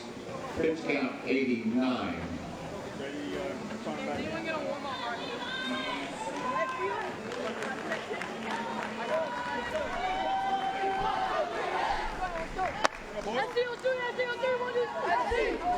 Re-enter the game for South Carolina, number 2, Jack Ryland, and number 24, Brody Costa.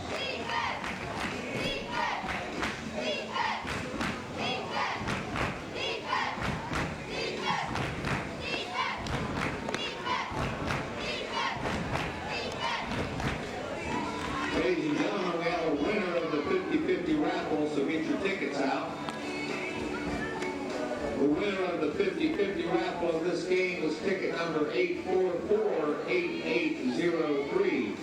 Once again, 844-8803.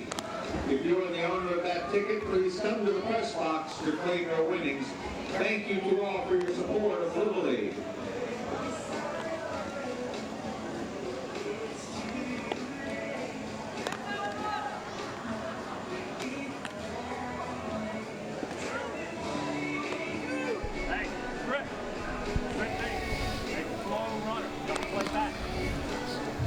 Good looking sky here in Warner Robins. South Carolina still with a 4-run lead, 6-2. Head into the bottom of the 5th. Fans enjoying the nightcaps, especially the ones in black and green. South Carolina trying to move on, advance to face Alabama. Florida, meanwhile, trying to avoid the loser's bracket.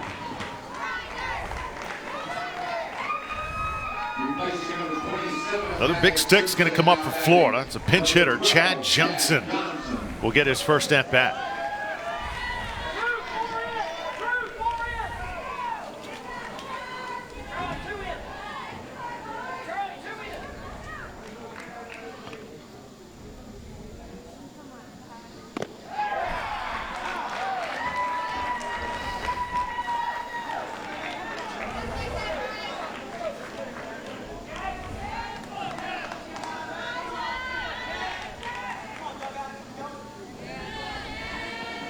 Bryce Harder on the hill for South Carolina in relief of Trip O'Neill. A couple good-looking pitches. Yeah, Harder really came in last inning, shut the door.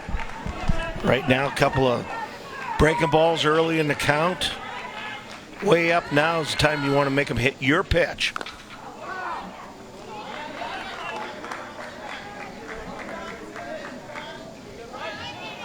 And just goes to show you, you've had Trip O'Neill, maybe his best fastball on the night, 63, 64 miles an hour. Bryce Harder, again, not throwing much harder than that. First out of this 5th inning. And the second strikeout for Bryce Harder.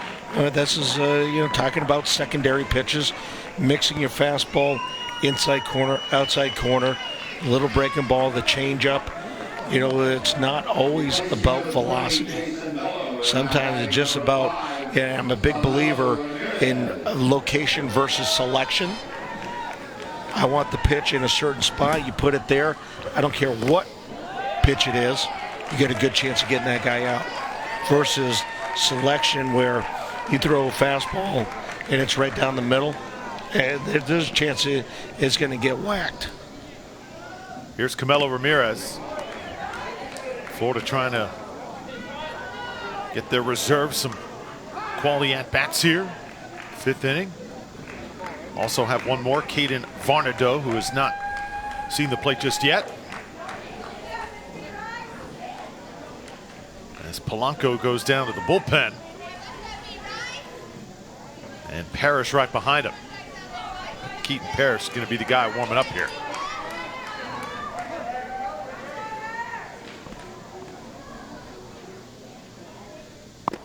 Ramirez swinging a miss for strike 2.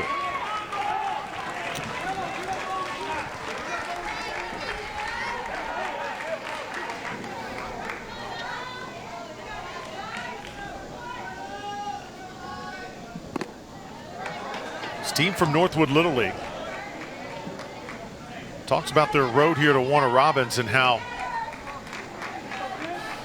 their district run was very, very difficult. State run was much easier. Is down on strikes is Ramirez, because in their district, Mike, they had to deal with Greenville Little League. And Greenville had this team on the ropes. They were an out away from defeating Northwood Little League, and it was an error that was able to extend the life of Northwood, keep them playing. A couple batters later, guy gets a walk-off. They stay alive. And this Northwood Little League team eventually gets to advance. The one really, you could say, lucky moment that they had on the road here.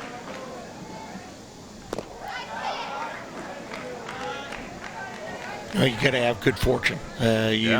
Obviously got to be talented. You have to be coached well. You need to produce whenever you're out on the field. But there are times whenever you get up against it. Sometimes a bounce your way goes a long way. And something like that can be the difference between two very good teams. I'm very impressed with Bryce Harder. He's just come in and filled the plate up full of strikes. Different spins, different locations. Caden Varnado now trying to hang in. 2 balls, 2 strikes. The 20th pitch for Harder. He's able to get this batter. Interesting to see if he comes in the next inning. He's been brilliant. Bryce Harder takes care of the Florida lineup. 6-2. We're going to the 6th here on ESPN+.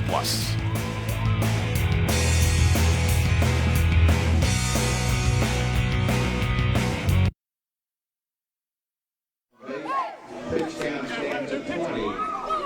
Little League in the Southeastern region thank the many volunteers who have dedicated their time to assist us during the game and throughout this tournament.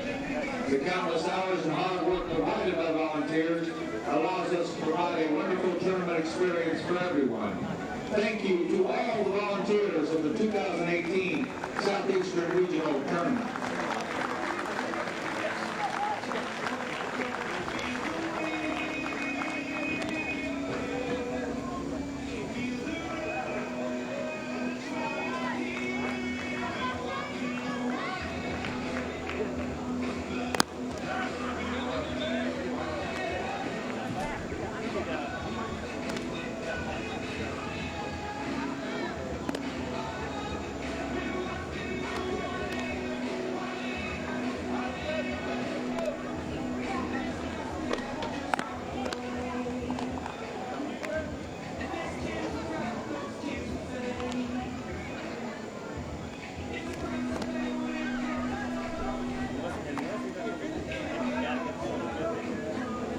Re-entering the game for Florida, number 27, Maddox Simpson, now playing shortstop. Number 20, Jason Bello at third base. Number 3, Fidel Alvear in center field. Number 29, Orlando Fernandez moves over to second base. And number 10, Keaton Parrish now pitching.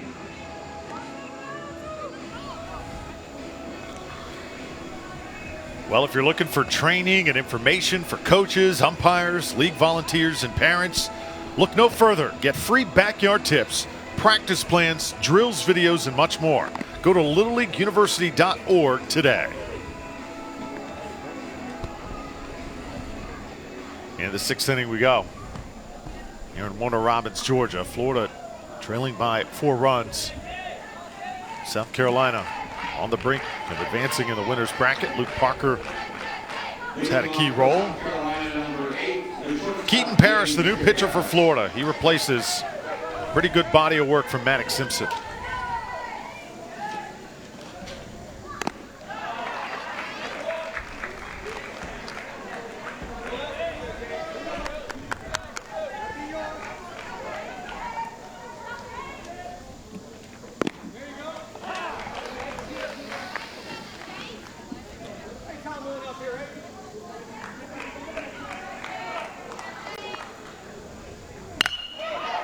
This is hit. Oh, what a stab. Ball doesn't stay in the glove, though. That's Maddox Simpson, who just moved over to shortstop. He can't believe it. You know, I said he is a gymnast when he's not playing baseball, and you saw a little bit of that athletic ability there. Well, he get up way up in the air to go ahead and snag this ball, but on his way down, couldn't quite keep it in the glove. Almost spectacular play. Now batting number 40, the catcher, Peter Mershon.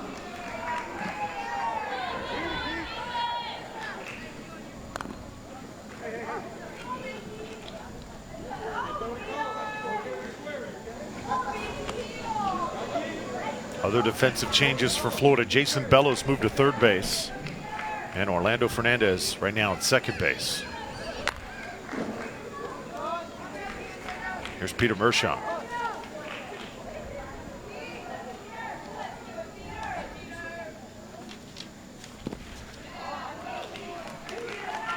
You see South Carolina up by 4 runs, trying to get that 5th run. Again, that's kind of a coach's measurement right there. You know, once you get 4, you always want to get that 5th, but it's just in case you can give up a granny and still be ahead. Ball gets by. And a runner advances. Tavares still behind the plate for Florida.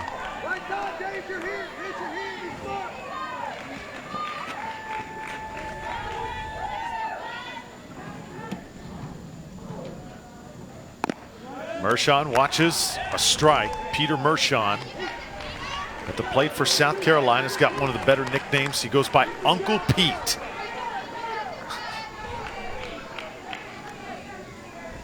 When he gets a hold of one, look out though. Hits it into the ground. Gonna test the arm of Simpson. Simpson can't pick it up though. And Florida defense now struggling. And you know, Mike, I think for youngsters, they can kind of learn a little bit right now. The body language, it looks like Florida just, they need a little bit of pep in their step. They don't have that right now. There's a play that I'm sure that Maddox Simpson makes 9 out of 10 times. Here you get in a situation again, they're down. You just came out of the ball game.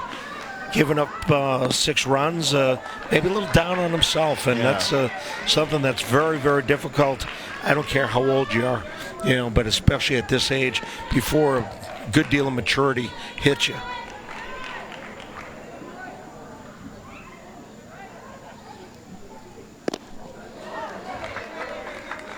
Bryce Harder now at bat, 1st and 3rd.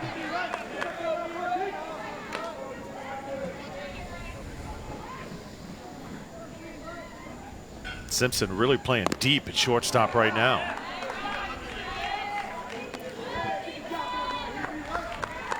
I say that because 4-run game, I mean, you can come back very easily here if you're Florida.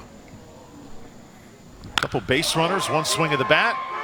This is into center, and the catch made out there by Alvear. I think Alvear was a little surprised as he came up throwing. Really tough read for Kikeris at third base. Ideally, you'd like to tag up, but again, nice play by Alvear. Kikeris probably wasn't going to be able to score Alvear with an extremely strong arm in center field.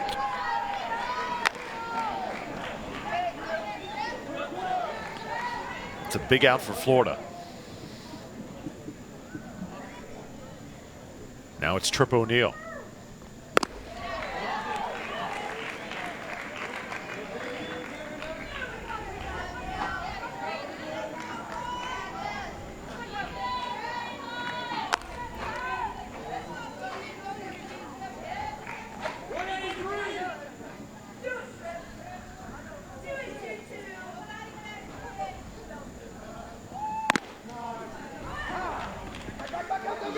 And the runner's going to try and advance. No, back to third quickly. Safe. Runner does go from 1st to 2nd, though.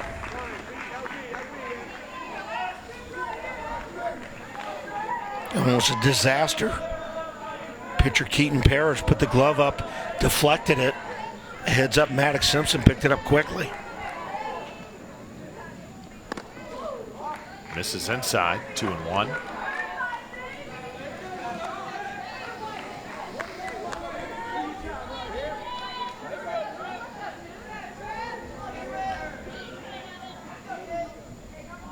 Trip O'Neill started the game on the hill.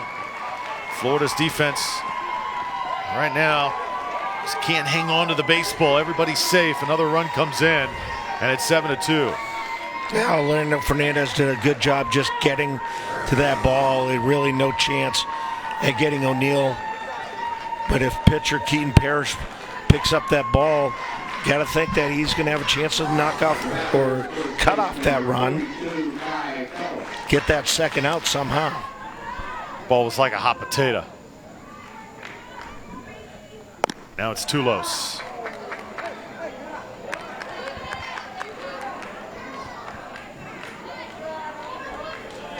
And this could prove interesting for next inning, whether they keep Bryce Harder in the ball game. Now they've got a 6-run lead. They may choose to put in another pitcher, try to save him for tomorrow. He's under that 20. He's under that 20 pitch limit, so he would be eligible for tomorrow.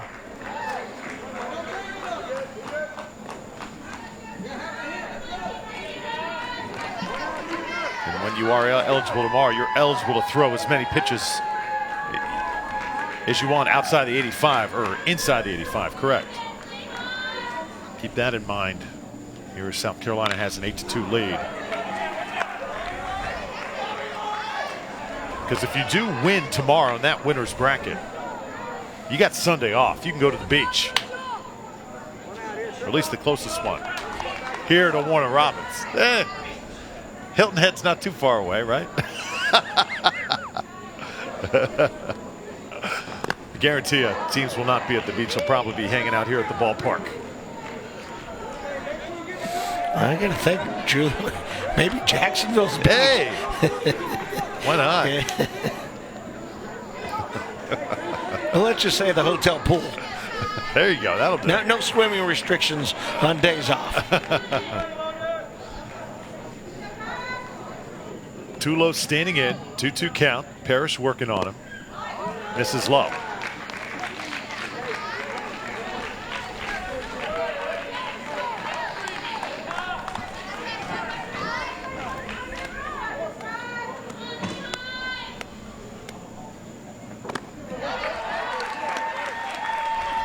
Another walk issued. Runners on first and second.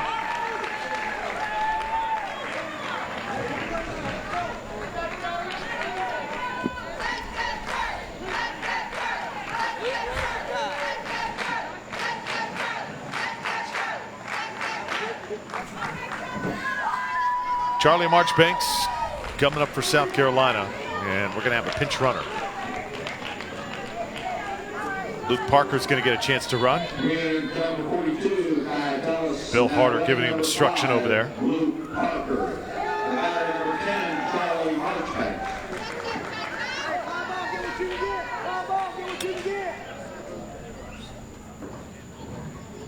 Meanwhile, Parrish, that's his 23rd pitch of the inning. Pitch is really starting to mount for number 10.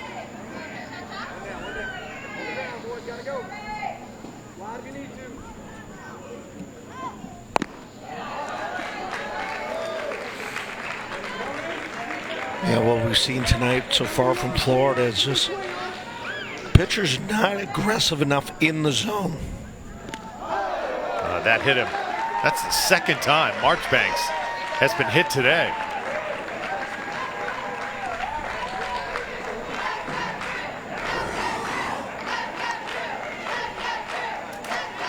Not the kid in red up the top of your screen. Pretty interesting. Hey, you want to talk about all in? Little fella up there, he's got his stance, striding into the pitch.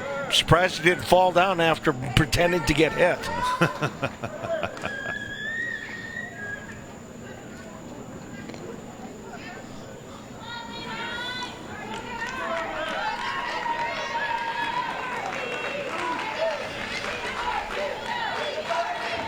South Carolina rally continues. The batter number 25, right fielder, Drew Nelson. Here's Drew Nelson. Nelson gets around on one. This one's out of play. Had a shot at it, but Taveras just a couple steps behind it.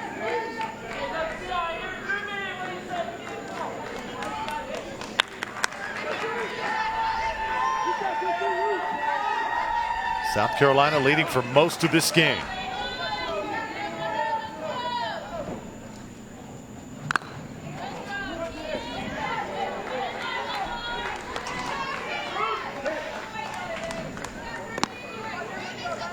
Went up 2-0 in the first. Got another run in the second. That was Florida's best inning. They got 2, but no more.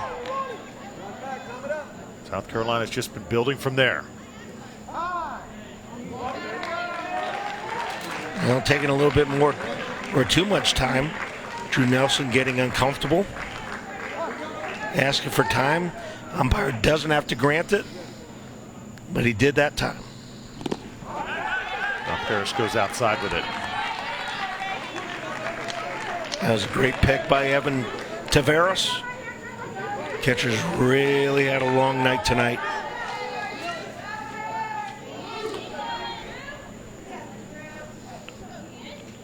South Carolina team very prepared for what they were facing coming in.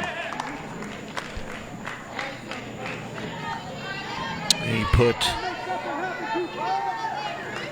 pitches together, Maddox Simpson and Keaton Parrish, and we're up about 120 pitches that Taveras has had to call.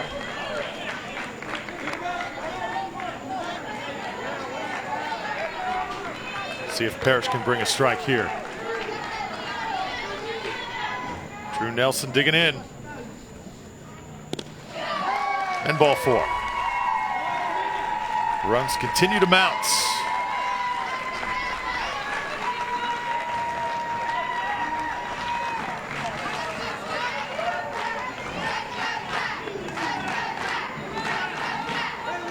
Yeah, right now, if you're Florida, you're just somehow, some way trying to get 2 outs, see if you can gain some kind of momentum in the bottom half of the 6th inning, whether you make it all the way back or nothing. You're got to try to get something positive out of tonight's ball game, and it's really, really tough for them right now.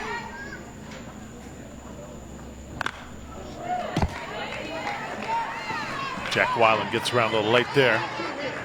Quickly down 0-2.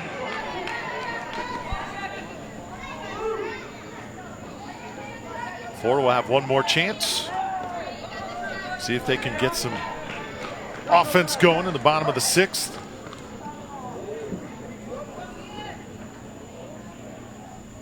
Parrish takes a little off that one. It's hit to the shortstop. Force play at second. That'll be the 2nd out. Another run comes in though, and it's 10-2. You know, Maddox Simpson very limited in his options. Third baseman Bello had vacated that spot. Don't think he had a chance at first base, but quick thinking over to Fernandez to get that out at second base. Now batting number 24, center fielder Brody Cross.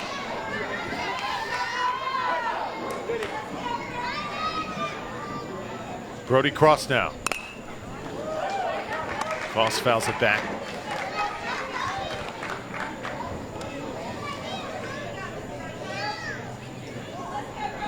.35 pitch inning for Keaton Parrish.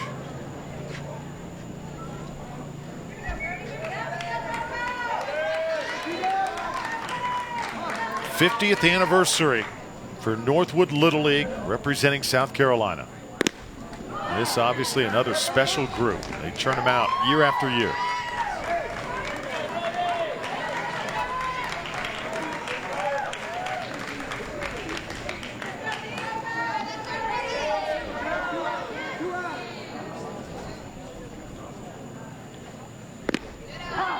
Strike 3 to Koss. Florida finally able to get to the dugout. The damage done. South Carolina gets 4 more. It's 10-2. Florida's last chance coming up.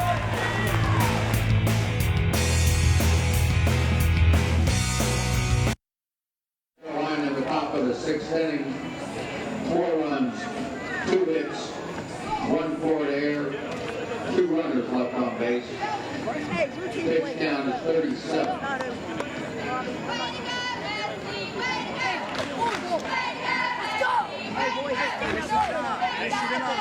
Finish your job in 3. 1, 2, 3. Finish your job. Stay sharp. Let's go. Out.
Final chance for Florida coming up. And here's what we've got so far, the body of work from all these teams. Tennessee, West Virginia will be our first game tomorrow. Both those teams come up short earlier today.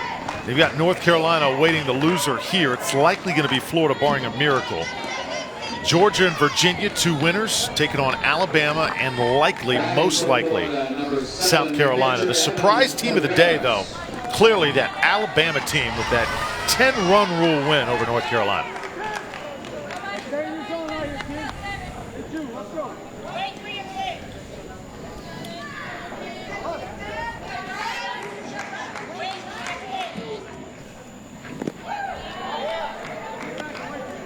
Evan Taveras leading it off for Florida. Well, I'd have to think that this will be the last batter for Bryce Harder. He started with 20 pitches. He can start the hitter, who doesn't count against his pitch count. But I would think, again, that's probably his last hitter. Yep. You get action going down the South Carolina bullpen. And this is just really smart play. For me, you get an 8-run lead. I'm going to go ahead and bring in a reliever and save my guy Harder for tomorrow.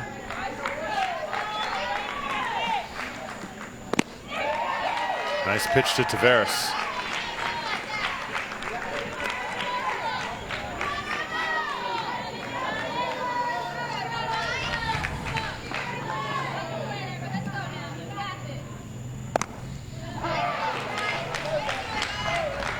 Those guys better warm up really quickly in that bullpen because Harder's about to get his first strikeout of this inning. And as you said, Mike, this is the final batter.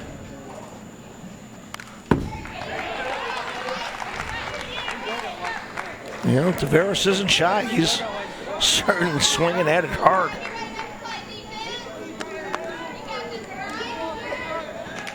Can't wait to see the options South Carolina has tomorrow. Guys like Nelson Vaughn, Drew Nelson, Cooper Noble as well. Got some more quality arms. But this guy right here, Harder, has really been impressive.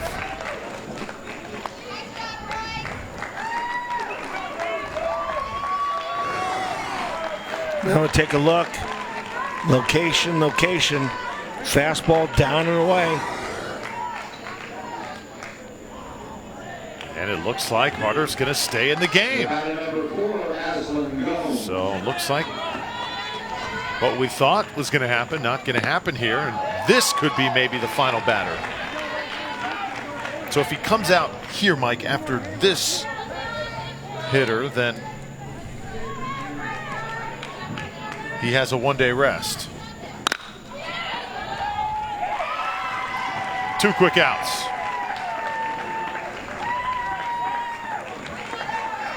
So either way, they're basically assuming that they're not going to need Harder tomorrow. Just, could be, I want to make sure I win the ball game. Harder's throwing the ball extremely well. It's hard to take a pitcher out that's dominating.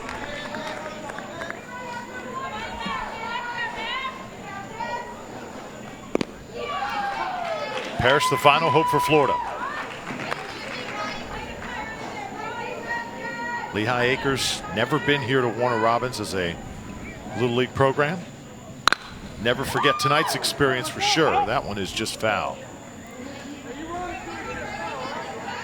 The Florida team showed some fight early. They were right in this game. And they faced a few obstacles when things started to go a little haywire. That's when South Carolina seemed to really pull away.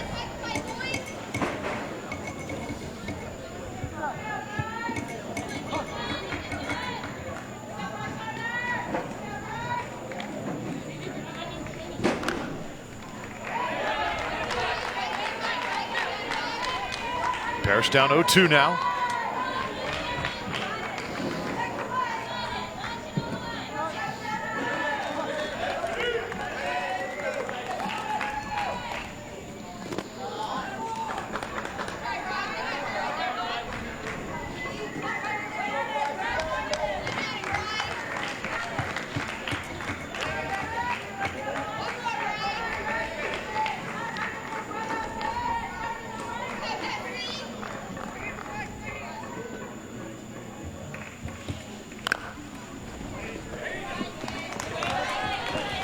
Parrish doing his very best to prolong the ball game.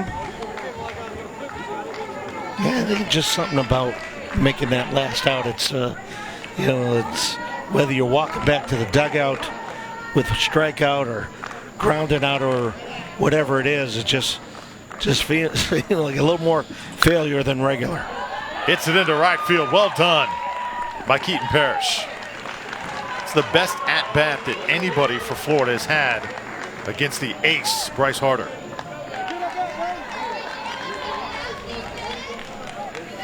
You'll see his pitch count at 33.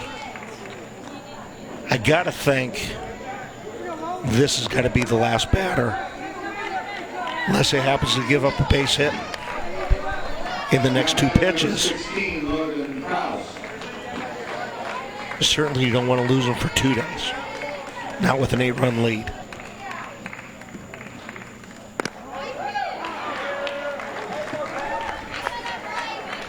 Logan Krause takes one outside. Started this game with a phenomenal catch in left field. Done some nice work at the plate as well. A couple singles. Run to his credit.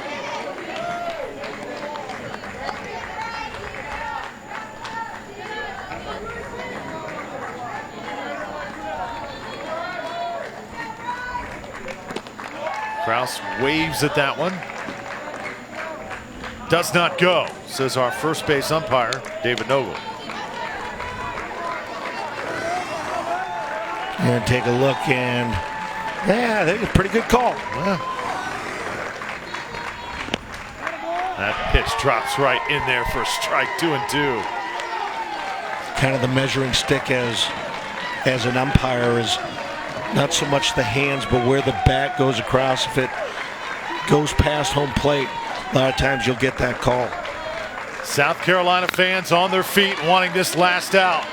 Hit to the shortstop. The force play made it second. And South Carolina, led by Bryce Harder, and an outstanding defense and a real enthusiastic group of fans. They're moving on as they get a 10-2 victory over Florida. Well, you saw 2 teams who I thought were very, very close. But South Carolina showed just a little bit more experience, a little bit, I think they relaxed a little bit more than Florida. Florida never seemed to get into their game, never really got their power strokes up at the plate. Good job by South Carolina. Trip O'Neill, Bryce Harder. Seemed like you had the Florida offense always on their heels. They weren't comfortable. They weren't taking a lot of great swings. And then South Carolina just blew it open late and really made this one, which was a closer game, really turned into an easy win for South Carolina. South Carolina looks full of energy as Northwood Little League will advance into that winner's bracket. What a day it was here in Warner Robins. Great defensive plays, great pitching, great hitting as well. Good coaching strategy thrown in. Get it started early tomorrow morning, Tennessee and West Virginia at 10 a.m. Eastern Time. Until then, for Mike LaValliere and our awesome crew here in Warner Robins, I'm Drew Felios. We'll see you tomorrow morning from the Little League Southeast Regional.